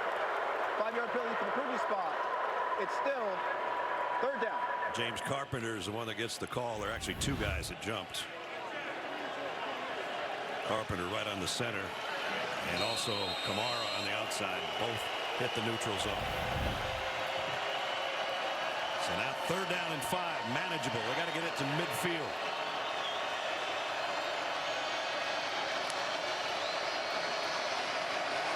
Warren in trouble again. And broken up, intended for Loveland. Jalen Walker knocked that one away. It is 4th down. Looking at the trying to get out of the pocket. Now he has to try to find somebody. Goes to his favorite guy, Loveland, to the sideline, but boy, that is really nice defense right there. It sure is. Again, aggressive, confident football team. It's a linebacker matched up on a tough guy right there, Loveland.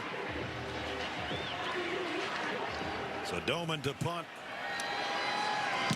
Keyshawn Williams back deep. He's going to let it go, and it's going to make it to the end zone. So IU will bring it out to the 20 with 2 timeouts and 1:20 to work with. And a 6th-year quarterback. Next Saturday, 7 Eastern over on CBS Sports Network. Heisman candidate Ashton Jeanty and the 12th-ranked Boise State Broncos battle the San Jose Spartans. Rich Waltz, Robert Turbin, and Amanda Guerra will have the call for you. That should be a good one. You get another look at one of the Heisman candidates. Quarterback comparison today. Well, when things are rolling right for you, you might expect the guy on the left's having the big numbers, and he is. 14 out of 18, 190 yards, and 2 touchdowns. And Curtis Rourke probably looking for more right here with 120 to work with. Nope, going to be a draw play. Ellison Tried to hope to open something up there with the draw, but Rayshon Benny closed the door on it. Coach Signetti, 17-3, doesn't want to make a critical mistake right here on his side of the field. Now, if you pop a draw play for 8-12 yards, you go with it. Right now, he said, why make a silly mistake and get Michigan back in the game? And yet he also told us it's pedal to the metal. It's attack, attack, attack, attack. They're running out of time to attack. They're going to do what Gary said. And Makari Page makes a nice stop on Ellison.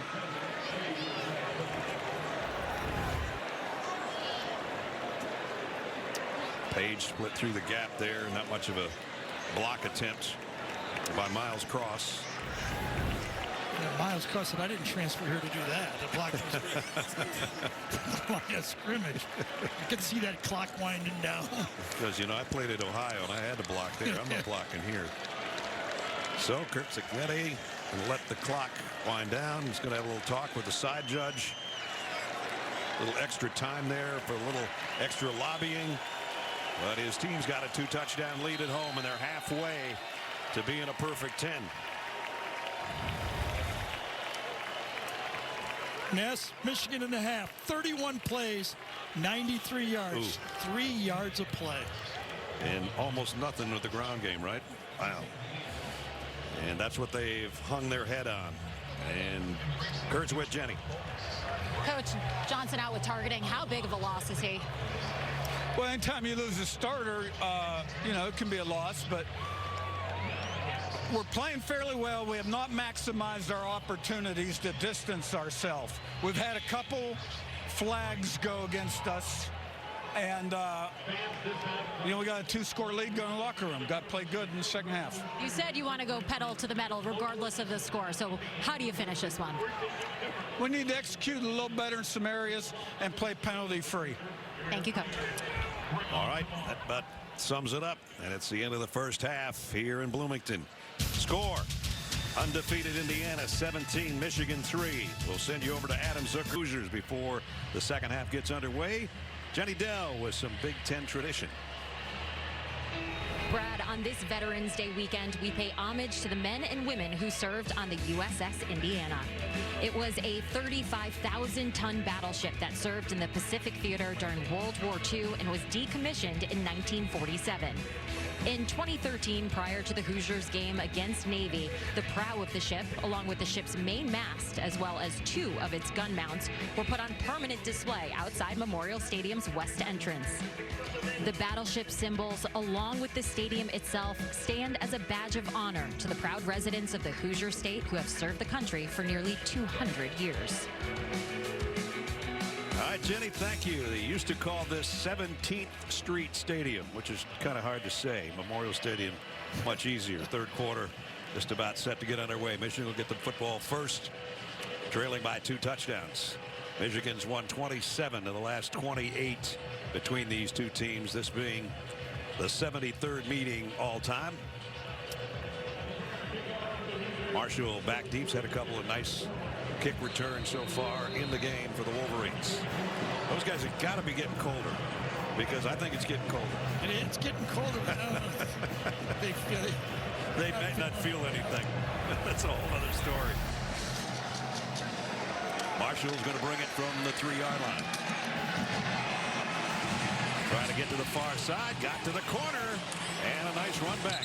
Been their most explosive player in the football game. Yeah, the kicker had to help on the tackle, so pretty good field position for Michigan to start their first drive of the third quarter. Yeah, the last couple of returns he went up and hit the crease. This one he got outside.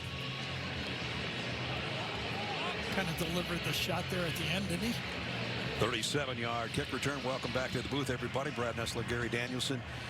Michigan's first drive of the games where they got majority of their yardage. They were able to go to Loveland a couple of times, but the thing that stands out to me, really bad formula. Can't run and no explosive plays. Not a good combination, but a good spot to start here to the third quarter from the 40. And Mullings will go for about 4 on the first carry. He was in limited action in the first half, but Gary, no rushing yardage. You talked about before the game, you know, could they maul him? Could they play bully ball? And they certainly didn't get away with any of that. I thought key to the game, more than the Michigan defensive line, was the Michigan offensive line. Right. And they have not been able to push this IU defense around at all. Davis Warren in the shotgun, and Mullins with him. Both backs in there right now. Donovan Edwards gets the call left side. Donovan goes for close to 10. I thought he had a crease there and he was going to go. Let's check in with Jenny. Yeah, I spoke with Sharon Moore, and he said, well, that wasn't our half, but we have another half to go out there. We need to be physical. We need to play proud in our game out there. I asked about Khalil Mullings and why we're not seeing the playing time we're used to seeing him out there. And he said, well, Donovan Edwards and Ben Hall, they've been practicing better. They've been playing better. So I got to go out there and play the hot hand, guys. Okay, he's going to try to give Mullings a hot hand here, I think, to start the third. And that's not hot enough. And it's C.J. West, who's had a really nice game from his defensive tackle spot. He did, but I think it was Mikhail Kamara that got in there first and got the traffic behind the line of scrimmage. Let's see who gets in there. Yes, right inside. Well, look at that. Just getting the penetration on that play. He's a disruptor. Yes, he is. Second down, 11. Right at midfield.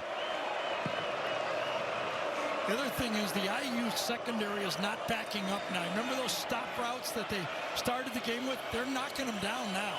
They got to go deep pretty soon. Mullings trying to weave his way for about 4 more. You know, an aggressive run there, but a solid tackle. He could not rip through that one-on-one tackle. Aiden Fisher, another one of those James Madison guys, who's a leading tackler coming in. Think about that. The modern college football, especially IU, 11 starters, 10 of them transfers into IU to be their starting defense. 5 from James Madison University. Not too bad today on third down conversions for Michigan. 3 for 7, and it's third down and 7. We're going to keep it on the ground. Mullings not going to get there. Yeah, you got to think with that play, they're going to go for it on 4th down. Aiden Fisher, another tackle. Trying to catch them on that play, on that third down play, into an attacking, try to gash them up front. Let's see what happens. Almost, it looked like they had it, but just the end of the play, Aiden Fisher was able to reach across and make that tackle. Well, 4th down. Michigan, 10 out of 13 this year on 4th down conversions. Can they get Loveland involved in this football game here? He's in tight on the right.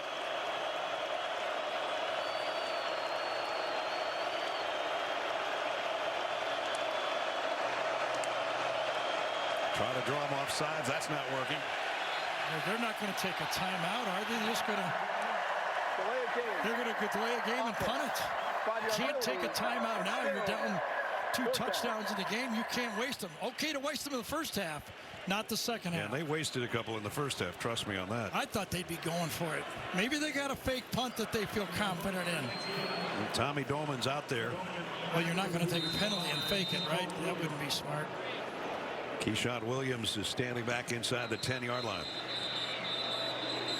Well, I'll tell you, the look, Coach Cignetti did not like what he had out there, does not want to make a big mistake. He feels if we don't give it to him, they're not earning it. So Indiana's going to take the timeouts.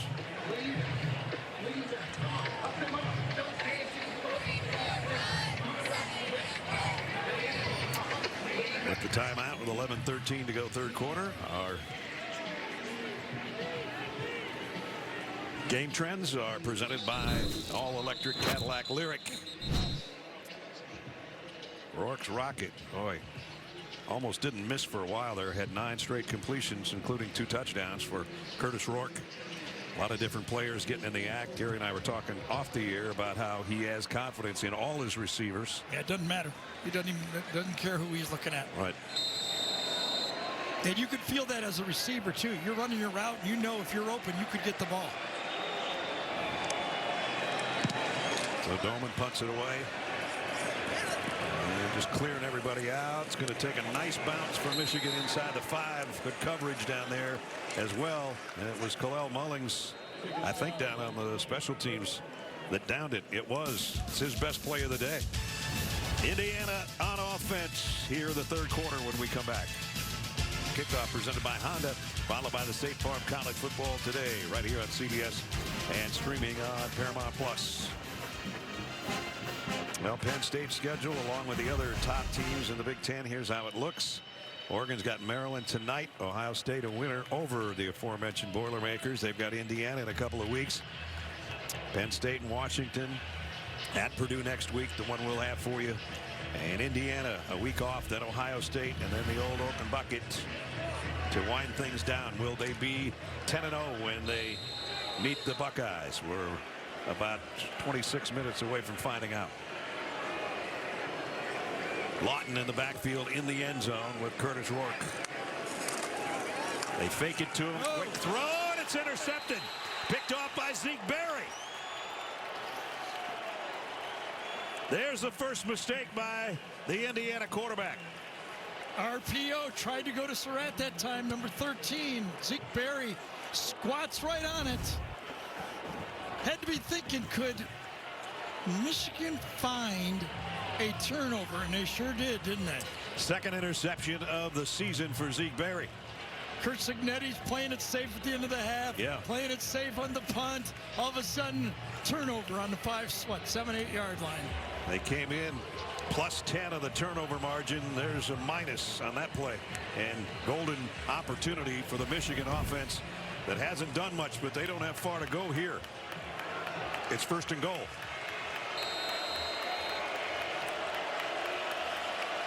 Benjamin Hall in the backfield with Warren. Just outside the 7-yard line. He gets the call. Backpedals for about a yard. C.J. West the first to make contact. Cannot really cash them, can they? I mean, that IU defensive line, for years and years and years, Michigan bullied them with that running game against them. This front 4 is not backing up. And late substitution by the Hoosiers. 2nd and goal. Donovan Edwards back at tailback.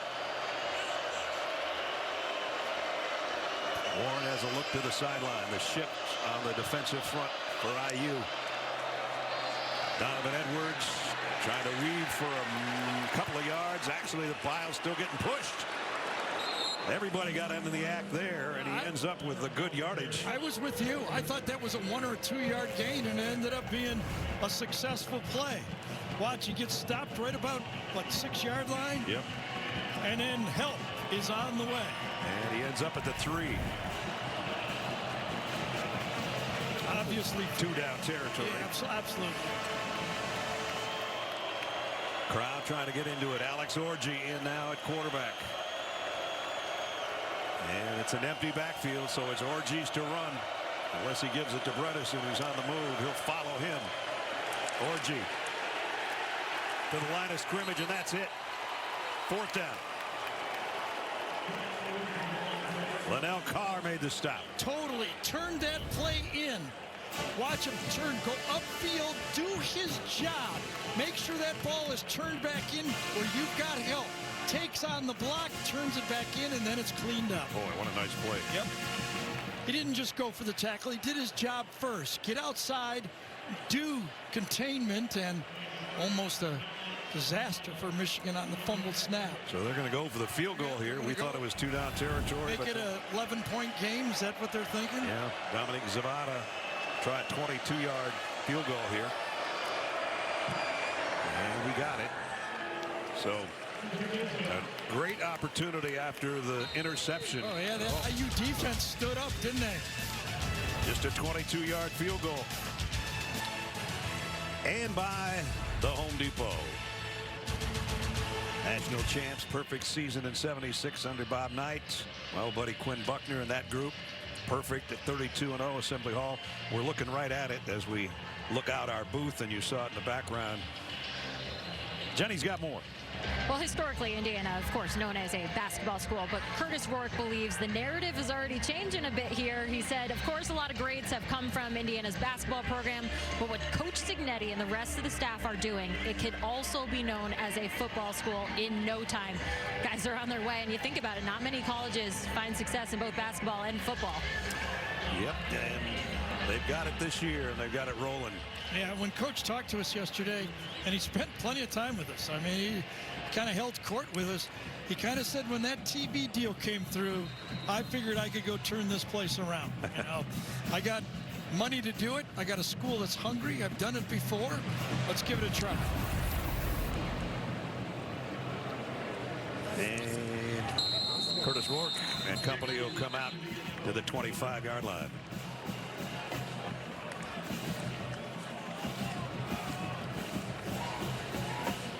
There's Tito Censeri, the quarterback coach. Now, football is in the blood of that guy. Yep. His dad, a college football Hall of Fame coach, West Virginia. His brother, assistant coach for several different teams in the NFL. And Coach Cignetti played at West Virginia, backed up a couple pretty good players, Oliver Luck and Jeff Hostet. Yeah, that's pretty good company. First down. See how Rourke comes back from that interception. They'll keep it on the ground, and there's one of the best runs of the day for Tyson Lawton. Picked up about 8 before Houseman brought him down. This is how you go downhill, get the duo right here, double team, and then clear out of it right there. You just run downhill, 2 of it. Good job reaching out to the second thing, and there's cut behind. That's the stretch play. Over and over and over again. You run to the outside leg of the tackle, and then you cut when you see a crease. Lawton, who had 568 yards for James Madison on the ground last year. He's got a first down on the ground this year and in this game for Indiana right there. Talked about Coach Bob Bostad, one of the retained coaches. Coach Cignetti left in this team. That offensive line, his experience that Bob was at Wisconsin. He knew of him, wasn't a friend or anything, but he said his reputation was good enough, and I think that was a great decision by Coach. Not a lot of ground game by either team, but Indiana's got something working on the ground right here. And off the RPO, the throw a little bit behind. Zeke Berry breaks up this throw to Miles Cross. Yep. Not accurate enough. Those bang plays, Michigan playing man-to-man coverage on it, sticking, Berry stays. I think he knocked that down, didn't he? Yeah. Behind. Zeke's had a pretty good game. Yes, he has. Including that interception on the previous series. I had him getting beat for a touchdown, but that wasn't him. he'll get back to you. Exactly. I'll give him your number. We'll solve him on that one. Second down at 10. Michigan, a little movement on their front wall as if they might bring a little heat here. Rourke. Almost another Zeke Berry interception. Fans wanted an interference, but it was a good play. Yep, that's that slot fade. When you throw it from the slot like that, you got plenty of room to the outside, and Berry mans up on him, continues to move him towards the sideline. Good coverage, right in phase, and gets his hands up. Well, this would be a huge stop for Michigan if they can force a punt. Well, yeah, back-to-back plays, and both of them forced. Good plays, back-to-back, knocking down the passes. Wink Martindale told us, the defensive coordinator, Zeke Berry wants to be great. Last 2 plays he has been. Rourke, safety valve is too far in front of him. They do get a stop. They do. Holding on Mason Graham up front, too. Graham comes up on one knee and goes, you held me. Obviously will be declined by Michigan. Holding. Offense number 74. That penalty is declined. 4th down. Hope we stick with this long enough because he pops up and he knows he's being held. Watch this. Bray Lynch, one-on-one, gets to the outside, gets yanked down, and see, hey, no, can't do that. Bring the flag. There it comes. So punting situation, James Evans Set to kick away. Samaj Morgan waiting for it on the other end for Michigan. Samaj with a fair catch, taken around the 18-yard line. So first, an interception by Zeke Berry, then back-to-back good plays by Zeke Berry. They forced the punt. Down 11, Michigan's got the ball back on a spot right here with an 11-point lead. And here's how it works with a 12-team bracket this year. 5 highest-ranked conference champions, 7 at-large teams. And the standings on the left side of the screen, that's what came out Tuesday. There's going to be some changes. Yeah. This is going to change weekly because Miami has already lost. Right, as of now, today, right. But it's never going to be run today. No. This team right here obviously is going to have trouble there. SMU could be in that spot. Georgia is trailing Ole Miss. Right. A lot can change, and it will every week. SMU bought their way into the ACC, and it might pay off. Well worth the money. Here, Michigan looking for their 6th win of the year and trying to pull an upset on unbeaten Indiana. The job the IU defense is doing on Colton Loveland. 2 catches on the first drive, nothing since. He's in motion to the top of your screen. Warren's coming back the other way, though, and completes it to Kendrick Bell. And it's hard to get yards after catch. Michigan does not have much all year. Their longest pass play, 36 yards all air. But you just see it right there. Most of their passes, the receiver standing there catching the ball. You do not produce yards after catch standing there and letting the DBs hit you in the back. And you see Loveland come out. I'm not sure he'd be not in on every play if I was running things. Klein is in there at tight end. And Bredesen at the fullback, H-back position. 2nd down and 2, as it appears to be. It would be a run play to Donovan Edwards.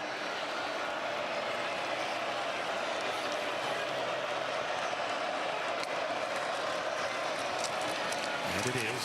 And it's no gain. And it's C.J. West again. Man, I'll tell you, he's been an anchor in there. He is. Rotational player, but a starter. And you find him, gets in there and makes the play right there. Playing over the nose tackle.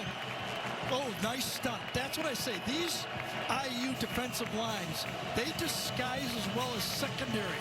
They got a late stunt there right into the run game. That big fella, Kent State transfer. And that's 3rd down again for Michigan. They leave Davis Warren in on 3rd down and short this time instead of Alex Orji.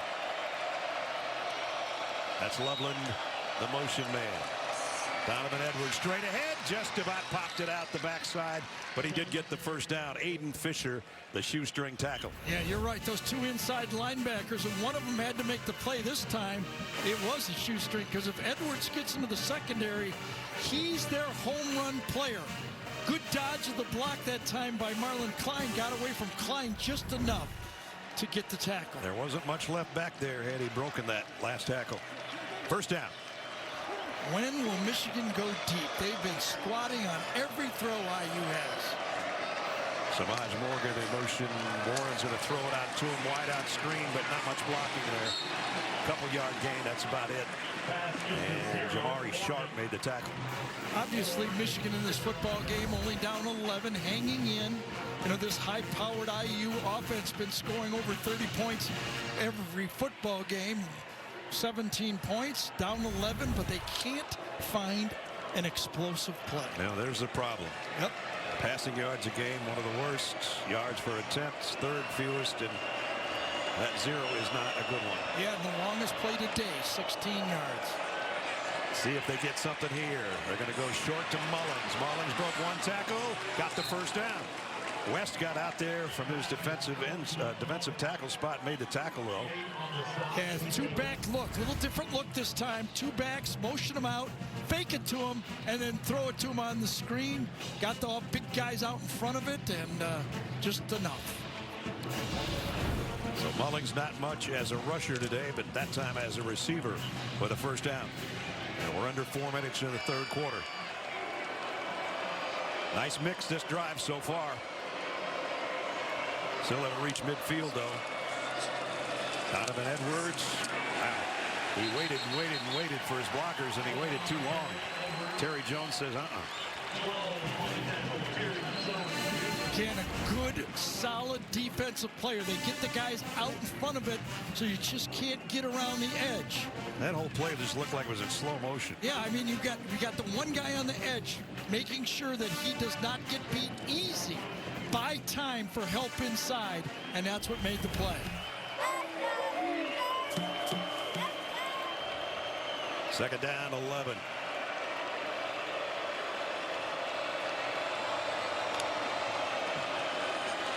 Warren, quick throw, Loveland. And a crosser, short of the first down, but into Indiana territory. Yeah, Loveland helps with the chip block. This was a delayed call all the way. It was coming to Loveland the whole way. Delay, chip, delay, and get him into the secondary. Here we go, third down and short again. Yep.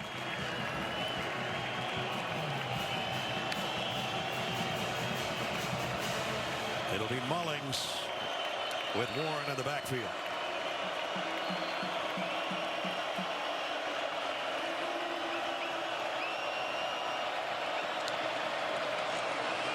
Gets the call, gets the first down. A little more decisive running for Kalel Mullings. Yeah, it makes it a 7-play drive. Good defense for Michigan here by holding the Iowa offense on the sideline. When you're making a drive like this, you're not only playing offense, you're playing defense at the same time. I think you might have said Iowa offense. You meant Excuse me, Indiana. yes, Indiana. It's got the I right. Yeah, you got that part. First down at the 43.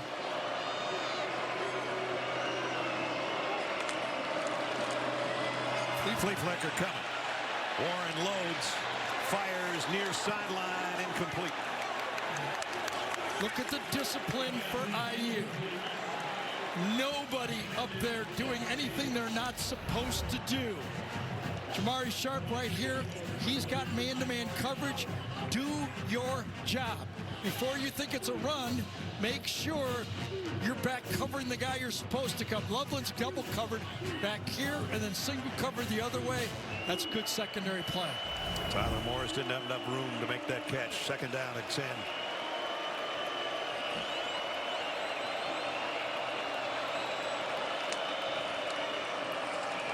Mullings trying to weave for some yardage, got about 4. Aiden Fisher's been in on a lot of tackles, and that's been his MO this year as the leading tackler for this defense for Indiana. Just keep coming up with big third downs, and Michigan on this drive at least been able to convert. The crowd getting louder by the minute as darkness falls over Memorial Stadium. 11th play of the drive.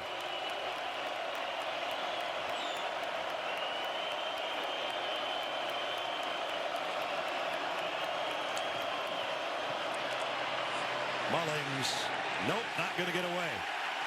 So you could see the IU defense that time. They attacked. They didn't two-gap. They didn't stand up. When you got the blitz coming over the slot from the outside, right here, all these guys go to their side like that, taking a gap. They don't just grab the guy in front of them. Everybody's moving to their right, and that's what blows up the play. Wow. 56-yard field goal. Dominic Zavada is going to try a deep one. 55 is his long this year. So he's capable. This from 56. Zavada, count it. Yes. Big field goal by Dominic Zavada. And it's a one-possession game for the Michigan Wolverines. Sharon Moore. Guess they know what they're doing with the field goals. Dialing it up right. Taking 3 to make it 11 and 3 to make it 8. Dominic Zavada ties a career high 56-yard field goal. We got a ball game going here in Bloomington. It's remaining in the third quarter. Indiana with a 17-9 lead now following 44-yard 12-play drive by Michigan, and Dominic Zavada blasts one from 56 yards to cut the lead to 8. Now Tommy Doman will kick off.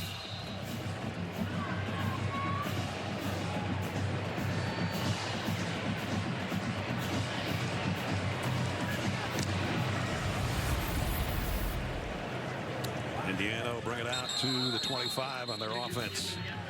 Their first 2 drives this half of 1 play and an interception, 5 plays, 14 yards, and then a punt. Next Saturday at noon Eastern, NWSL playoffs continue a semifinal showdown. Who'll be 1 step closer to securing this year's title? You can find out on CBS and streaming on Paramount Plus. Curtis Rourke, probably 1 play left here before the end of the 3rd quarter. As you see, he has cooled off from the red-hot start of the first half. Yeah, and it's been good man-to-man defense by Michigan. They're manning up. They're not giving them the zone look unless it's really long yardage, and they're getting their hands on the footballs. Rourke wants to throw, but he can't. It's going to be sacked. It's 2 sacks today for Michigan, and it brings the 3rd quarter to a close. Was that TJ guy that came around the outside this time? Number 42. You grab him by the leg? I think it was, yes. End of 3. John Mellencamp, a big Hoosier backer, is going to take us to break with crumbling down. Will the Hoosiers' unbeaten streak come crumbling down? 4th quarter will tell us. Stick around. 53,082 watching at Memorial Stadium to see if Indiana can stay perfect. Sharon Moore try to fire up his sideline to see if Michigan can pull off an upset. And here we go. 15 minutes left. Great job that Zeke Berry is doing, moving out the corner, playing the Will Johnson spot, bottom of the screen. Kaylon Black in the backfield. He's going to get the throw out in the flat, and Michigan's all over it. Cameron Brandt made the stop as we check in with Jenny. You guys just mentioned Will Johnson. Remember, he got sidelined at Illinois 3 weeks ago. The specific injury has not been disclosed, but on the sideline, it looked like they were looking at that left big toe. Now, I asked Coach Moore if we're expected to see him. He's not here today. Coach said that he hopes to be back for Nebraska and Ohio State after the bye week, guys. All right, Jenny, thanks. A loss of on the play of 4 brings up 3rd down at 21. Gary, that 3rd quarter, IU only had it 1 minute and 43 seconds and only picked up 7 yards. And here in the 4th quarter, they're going backwards again. TJ Guy again. 2 sacks in 3 plays. So negative yardage in the 3rd quarter and the beginning of the 4th. Wink Martindale's defense comes up big. Watch this move up and inside this time. Sets up Wedding. And it comes inside, crashes inside, got helped by Rolder, the linebacker, helping with the stunt. He wasn't just blitzing, he was blitzing to hit the tackle. 7 sacks all season, and now 3 today by Michigan. And here's Evans having to punt. Great design by Wink Martindale that time. Samaj Morgan waiting on this kick. Wants to just clear everybody out of the way because the punt was... field position. I don't even know if they're going to make a 1st down with the punt from where they started. They started on the 25-yard line, and they do not. They didn't even make the 35-yard line. Kicked it out of his own end zone, and it was bad. So as you said, 7 total yards in the 3rd quarter, and they lose 4 already here. They are 2nd half. The Michigan aggressive man-to-man coverage and pass rush has been the story. Michigan's good one. Games are close. They're close right now. And after a 26-yard punt, they're close to the Indiana end zone. 1st down at the 34-yard line. Loveland in motion. Donovan Edwards on a little counter cutback. Edwards almost broke another one. Terry Jones brought him down, but he got 8. Yeah, you got to run the ball if you're Michigan. It's too high safeties, too deep. They're forcing you to run the ball, and they do. Bring in the tight end. They got 6 against 5 in the box, and they're successful with it. That was a great cutback run by Edwards. But Jones holding on for dear life after an 8-yard pickup.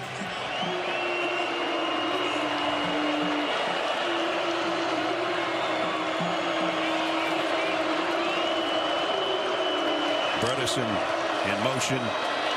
Edwards, 1st down. Aiden Fisher, another tackle, but not before Edwards got the 1st down. Indiana looking for their first 10-win season in school history.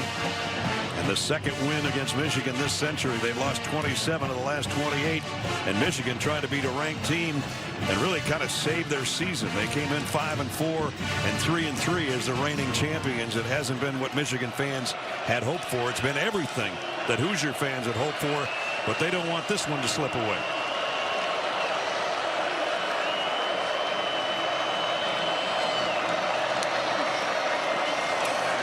Loveland. Complete. Flag down. Is it roughing the passer or holding on this play?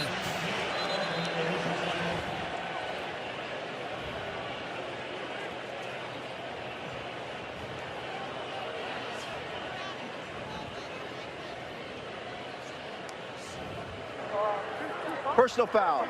Hands in the face. Defense, number 95. Half the distance to the goal from the end of the run. Automatic. First down. Tyreek Tucker. So they get the gain and the 15. Yep, on the pass rush. Got his hands up on the pass blocker. Right there. Wow. Yeah, I think that qualifies, right? Choking is not a penalty. No, but Greg Crippen's going, it's pretty close to choking. So first and goal. Michigan trying to tie the game up. If they can score and go for two from the 9-yard line. They're going to have to get all of this 9 yards away from the goal line.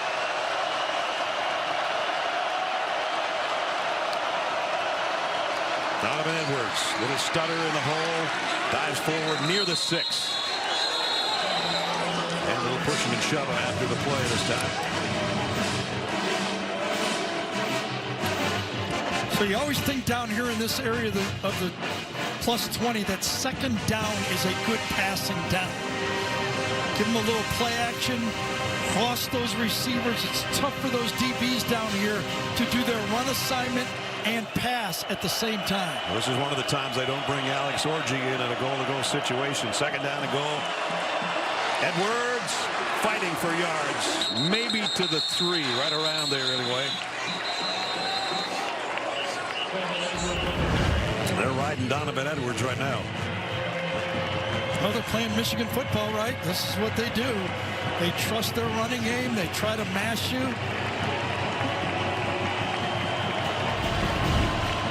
They change up personnel.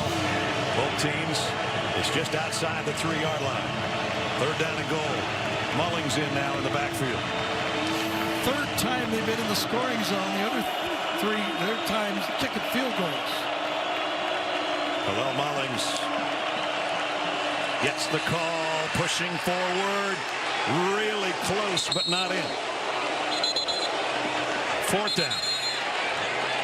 Now remember that play call against USC. They brought in number 44, Max Bretson, ran to the left, did the old isolation play. Ball might have come out at the bottom, but it's still going to be about the 1-yard line because Mullings covered it. It's actually inside the 1. Holding on for dear life. Here we go. Bretson's in there at fullback. Remember, they ran left to score. Play clock. Mullings airborne, touchdown. Same play they used against USC.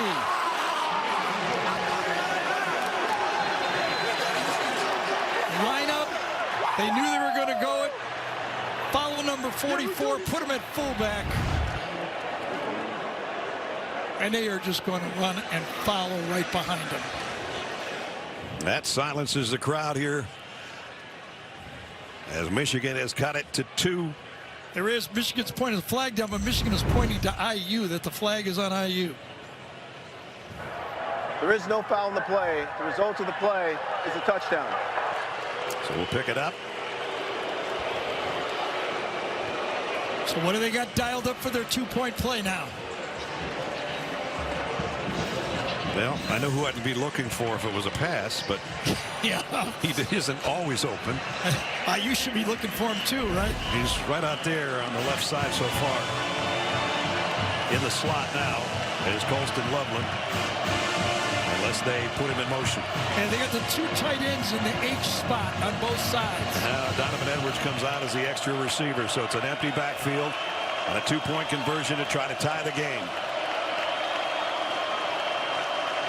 And now Donovan Edwards on the move. Davis Warren waiting, looking, running out of time. Back foot throw, incomplete.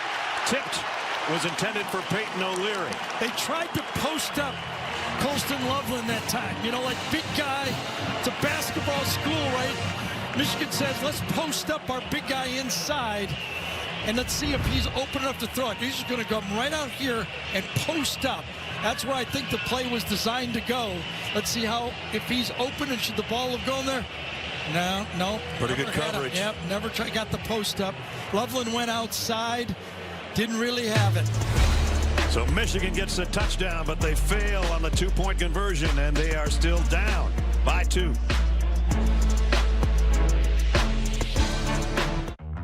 The 3 for Me only at Chili's is now available with the all-new Big Smasher Burger, piled up high with nearly half a pound of beef. Or you could settle for just some other burger at a drive-thru. Anyway, gonna need some room, because the 3 for Me still fills up the table with the bottomless drink, all the famous Chili's chips and salsa you can eat, and is still the best deal around at just $10.99. See you later, tiny drive-thru burger. This Chili's 3 for Me is the best $10.99 you can eat. And broken up, intended for Loveland. That's a look at our IHG Hotels and Resorts game recap. Keeping it close. 1-yard touchdown run by Khalil Mullings.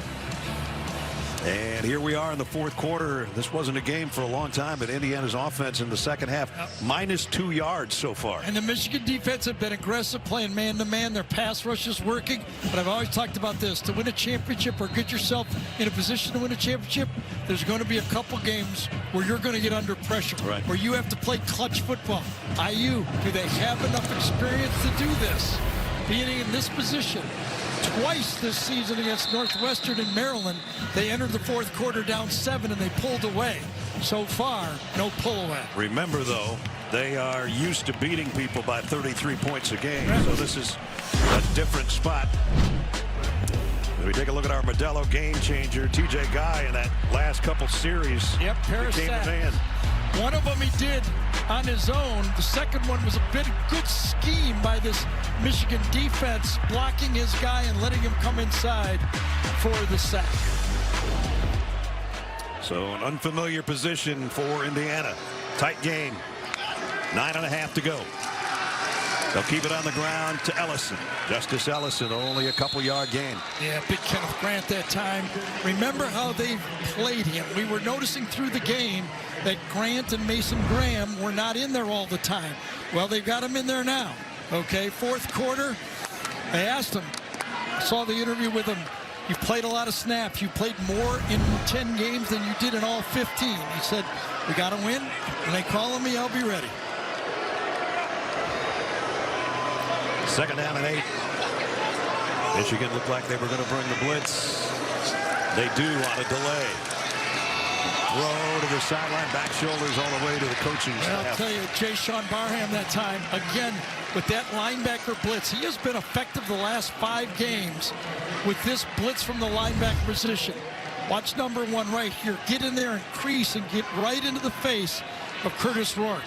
Runs right through the block, and you can feel it as you're throwing the ball. No way you can complete that one. So now 3rd down and 8. The crowd is quieted. Michigan looking to get another stop. Indiana doesn't have a 3rd down conversion this half.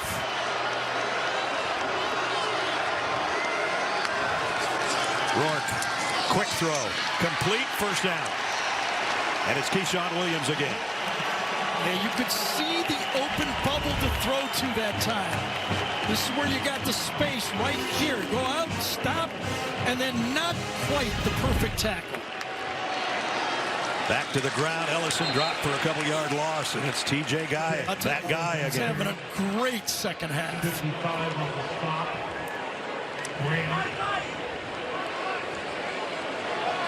TJ is senior, 6'4", 250. Notre Dame, their last win by trailing by more than 8. They were down 8. Went for 2. 8 minutes left. 2 timeouts remaining for Indiana. 3 for Michigan. Pump fake, pump and go. Oh, what a perfect throw, and he didn't catch it. Surratt dropped it. And that's what I'm talking about. The pressure in a football game now, okay? You haven't been here before. Who will make the clutch plays? We've seen this over and over in our years doing games, teams that win championship. It's never all easy all year. Going to have a couple of these where you make the clutch play and you win the game. Perfect throw. Yep. Not a perfect catch. So that's 3rd down and 11.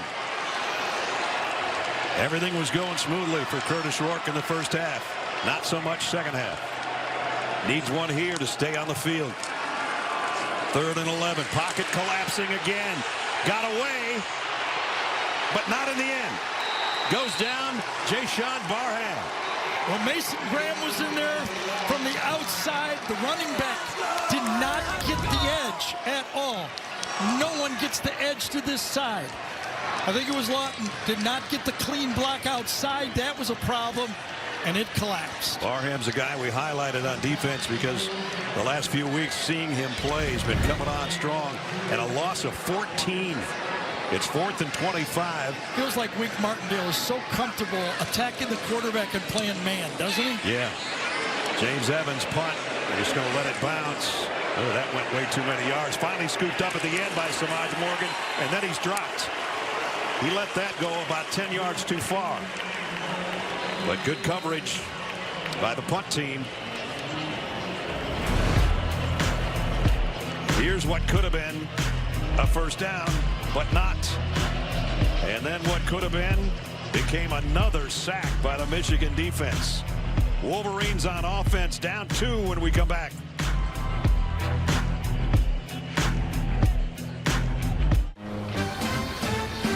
Some people just know they can save hundreds on car insurance by checking Allstate first.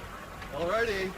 Who's ready for my famous charred duck? Like, you know, to check the mascot first before bringing food to a tailgate. Tootsus, baby.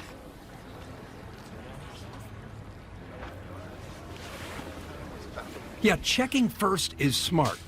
So check Allstate first for a quote that could save you hundreds. You're in good hands with Allstate. The Home Depot Big Ten on CBS is sponsored by today's military. Genesis Motor America. Taco Bell. And by Allstate. Brad Nessler, Gary Danielson, Jenny Dell, Gene Steratore with you in Bloomington. A little over 7 minutes to go. Don't forget, before we're done, it's the play of the game presented by Jersey Mike Subs. And who's that going to belong to? We still had a lot of time to figure that out. Davis Warren and the Michigan offense back out there, trailing only by 2. They have all their timeouts remaining. 7:09 to play with. Donovan Edwards in the backfield behind Warren from the 27-yard line. Gets the carry and loses. Now we got back to the line of scrimmage. I'll tell you, that pinching defense, I think it was Mikhail Camaro. Again, inside Carpenter, making the pile inside. Coming down from the edge, Carpenter makes the play. Wow, these guys up tough. They're tough. This is good defense, both sides in this half. Yep. Indiana has minus yardage in this half. Michigan's put together enough to get a couple of field goals. Now a field goal would win it with 6.5 to play in regulation. They fake it to Mullins. Warren throws back to Mullins, and he's going to get dropped for a loss again. Jalen Walker, man, that guy's been all over the field. And they had to put 2 players on Kamara that time, number 6. So that means you got an extra guy in the secondary to help out and coverage, and your linebacker right there, one-on-one. But look at this, you got to put an extra guy on him to help. First it was Klein, and then Bredesen. 3rd down and 11.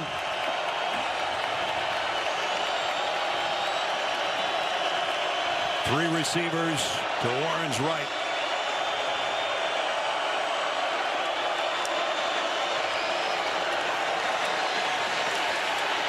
Down the middle, high, incomplete. Had him. Kendrick Bell was there. Yep, that's one that Davis Warren would love to have back. Decent job of protection. Pushing Kamara past. Able to step up into it. He had a free throw that time. You don't get it much better than that. And it just sailed on him. Look at, he's got him. That's as easy as you can get for a quarterback in the Big Ten right there. Instead, a punt coming up from Tommy Doman.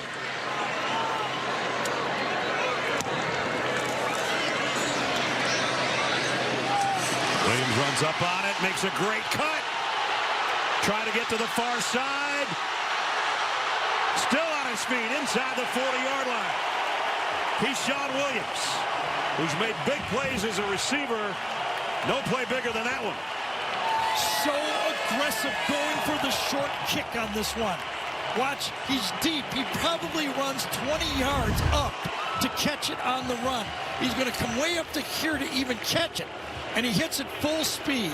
Only a 34-yard punt, and that's why, as Gary said, you catch it on the fly and you take it back 21 the other way. Yeah, watch how aggressive on the run, and then he beats the coverage with his aggressiveness. Indiana with a slim lead, but good field position inside the Michigan 40. The $7 Lux Craving. The U.S. Army postgame show. They'll talk about undefeated teams and one that is no more. If you didn't see it, Georgia Tech, biggest win of Brent Key's coaching career in Atlanta as they pick off Miami. And now we're down to 4 unbeatens, Indiana being one of them. And here they are, best starting field position of the day with 5:20 to play in a 2-point lead.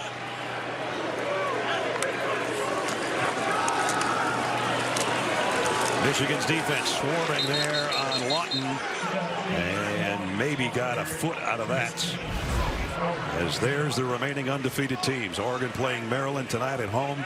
Indiana in this one. BYU 8-0, and Army for the first time in a long time 9-0. As Jenny asked Coach Signetti about pedal to the metal, right now here's the huge difference between a touchdown and settling for a field goal. They need a first down for a field goal, but you got to be thinking touchdown and put this game away.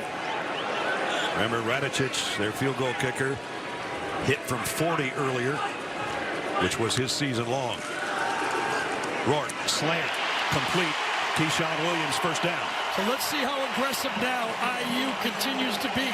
They've had trouble protecting the passer on long throws. When they've been 3rd and long, it seems like the slants have been working. They don't want to settle for a field goal here. They cannot play this safe. Michigan fans came here hoping for an upset.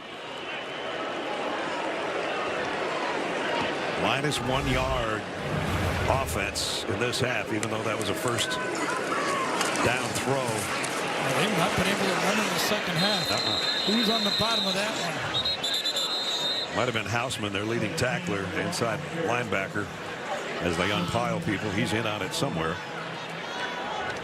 And that expression hasn't changed much all day. Letting the clock wind down, though.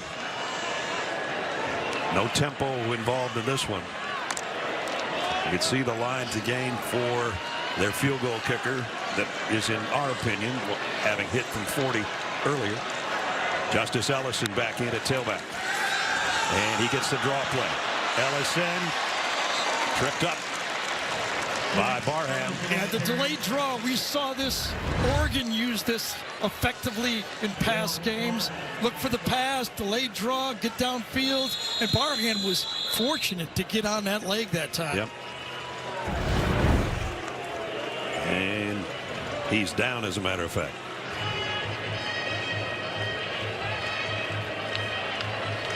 Either banged up or just plain tired.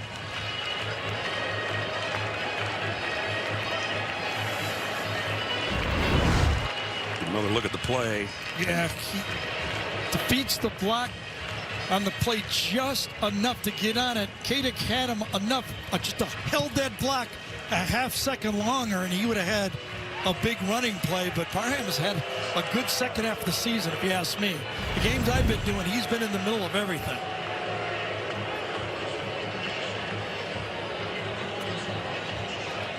CBS Friday, Fire Country turns up the heat with action, small town drama, and a story of redemption. Don't miss TV's hottest show, Fire Country. New CBS Friday and streaming on Paramount Plus. Well, it's getting hot in here, even though it's getting cooler outside, but this game has heated up with 3 minutes remaining. 3rd down and 6. Radicic cooling himself off on the sideline. Without a 10-win season, here's the grouping. Indiana being one of those. They've got an opportunity. 3 minutes more, clinging to a 2-point lead.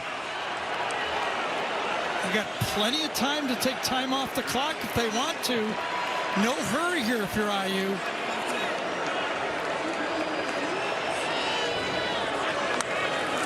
Rourke looking to throw on 3rd down. Back shoulder's perfect. No, he dropped it. Elijah Surratt, that's his second one this half that he had his hands on. Yep, perfect throw. Back Hill. Jair Hill man-to-man right in his hands, cannot survive. He had it. You said he caught it, but he did not survive it.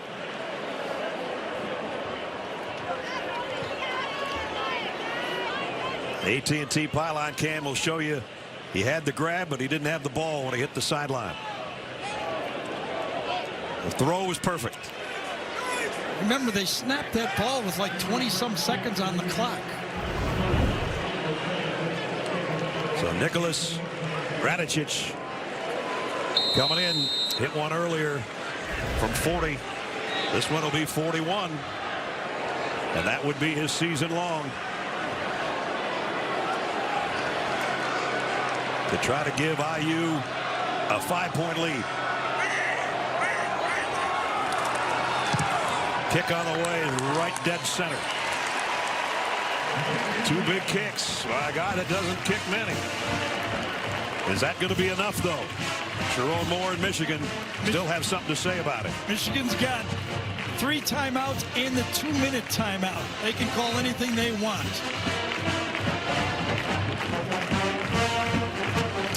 20-15.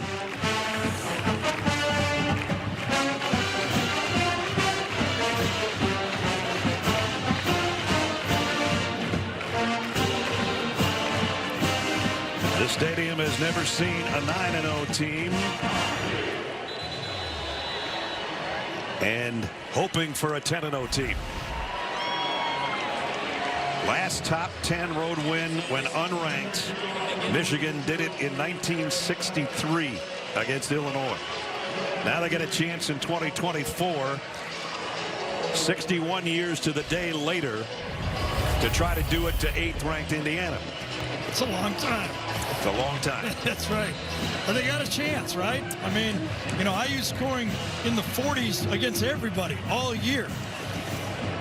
In this game, this defense for Michigan, giving the offense a chance. Timeouts, obviously 4 downs if they want it. Jordan Marshall on the kick return, and we got out to the 20. So they're 80 yards away, and they need a touchdown. I think if IU holds into this game, I think that punt return is going to be the key play of the game for IU. Because that punt return got him into field goal range. That was Keyshawn Williams. Even though he made some big catches, I mentioned at the time that might have been his biggest play. But a lot of football to go. 2-minute timeout and 3 timeouts for the Wolverines.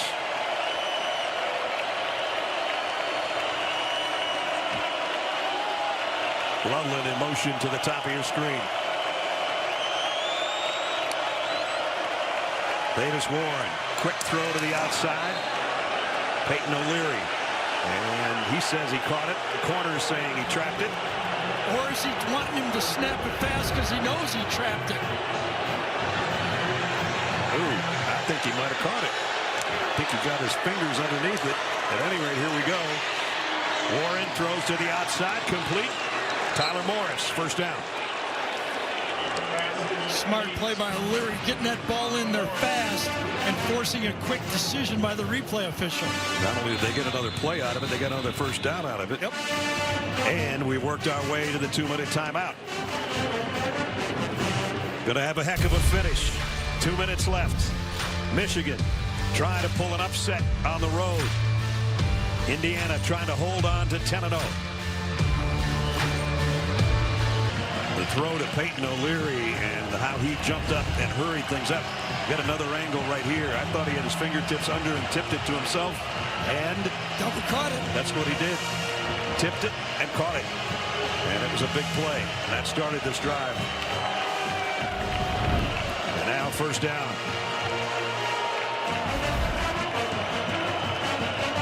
Indiana trying to get to 10 wins for the first time. Trying to beat Michigan for only the second time in 29 years. And Michigan looking for a ranked win. That's all coming up in the next 2 minutes. Holston Loveland in motion to the top from the 33-yard line. Davis-Warren. Pressure coming. Just got rid of it. And too high and incomplete intended for O'Leary. 2nd and 10. Boy, the edge rushers again coming out right around the outside. Carr, watch him just beat Evan Link off the line of scrimmage. That's been a weak part for this Michigan football team, that right tackle spot.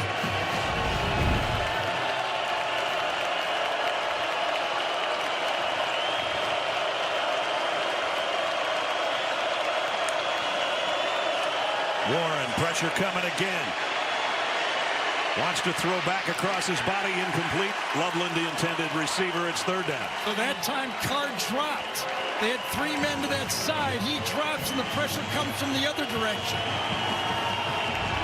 And now Carr, watch. He's right here. He'll drop and then the pressure comes over here. 3-man rush with pressure. Crowd as loud as they've been all day. We started with sunshine, we're into darkness. And they're on their feet for the IU defense. 3rd down and 10. Warren. Deep ball. Samaj Morgan couldn't handle it. Terry Jones broke it up. Well, I really thought that Michigan was going to get called for holding that time, but one-on-one to the outside, good coverage. Ball was in position from the slot position. Oh, wow, look at Terry Jones was right into the face of Morgan. He turns around and looks at the referee to make sure it's not called pass interference. Well, yeah, I think he got face masked by Samaj Morgan. And here's the ball game for Michigan. 4th and 10. 4-man rush has been enough. Is it going to be more? 4. Warren throws complete. O'Leary doesn't get there. Does not. Short by a yard. The Michigan player is pointing first down, but his knee hit down. He did. A yard shy. Had a good stunt that time. A 4-man rush with the stunt from the outside. Going to come across, catch it. Great effort to get the first down. Knew where he was, but he could not reach far enough. Remember, Michigan has 3 timeouts left. They could get the ball back. Aiden Fisher with another tackle, number 4. That one just enough. You love the aggressiveness and the pass rush for IU that time.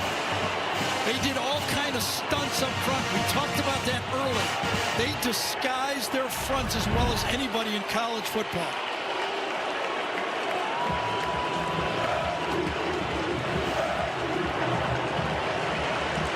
.135 now for Indiana. Michigan 3 timeouts left. Pass on Lawton in the backfield with Rourke. He'll get the handle. Broke 1 tackle and broke another and almost sprung that free. Probably good for IU if they don't get the first down because it'd be short second and very short. Nice aggressive run running through 2-3 tackles on the play. Michigan has battled back from being down 17-6. Michigan not taking a timeout, feeling the 2nd and short. feels like they're almost conceding the first down here. A minute to go, 3 timeouts. When are you going to use them? There's one. But yeah, he had to take it. Boy, what was that? That cost him almost 30 seconds to decide on that play. That's not good game management.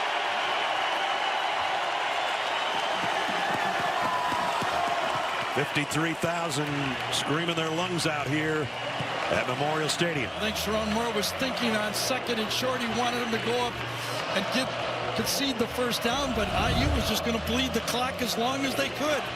From 40 seconds, it's down to 13. Right? That's like gold. That's just precious gold ticking away. In fact, it's in gold in your play clock.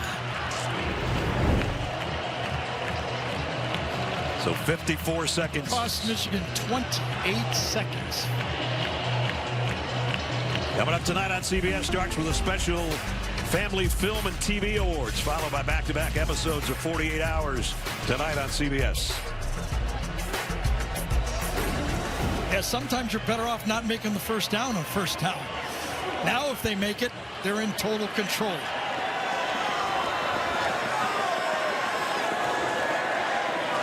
They put 2 seconds back on to 57. 2 timeouts for each team. Indiana, 5-point lead.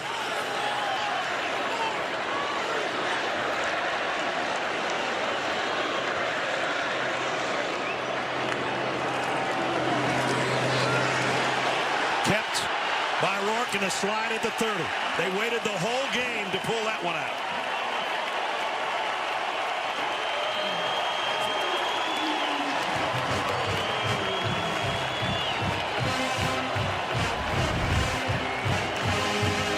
You knew he always could do it. We thought he might do it inside the 20, but with the game on the line, does it for the first down, and now the count will go down way low if Michigan even has a chance to get the ball back. Seems like the winning play of the game right there. Yep.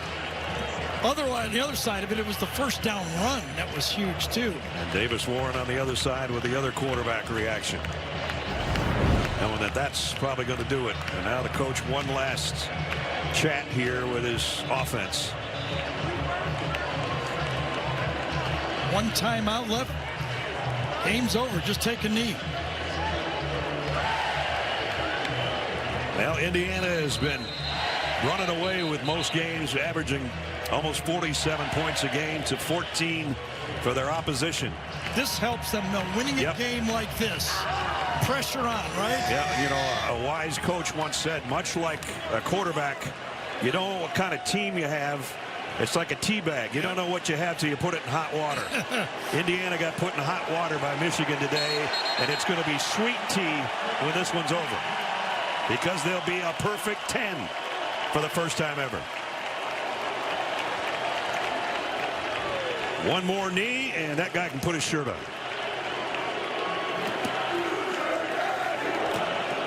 And the chance at Hoosier Daddy from the crowd here. I tell you, a big salute to this Michigan defense. Yes. In the second half. They played maybe their best half of football, settling down, playing man. I thought Zeke Berry was tremendous in the second half.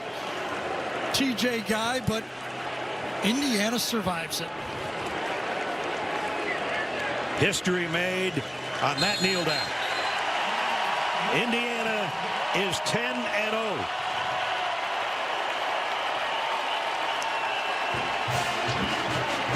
Let the fireworks begin. Kurt Cignetti has turned a moribund program of football around completely, and still they have not lost a game this year.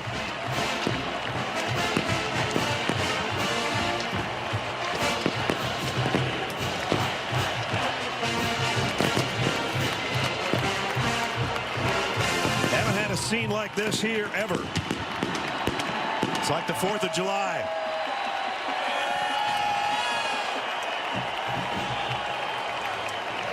Happy coach and quarterback with Jenny Dell.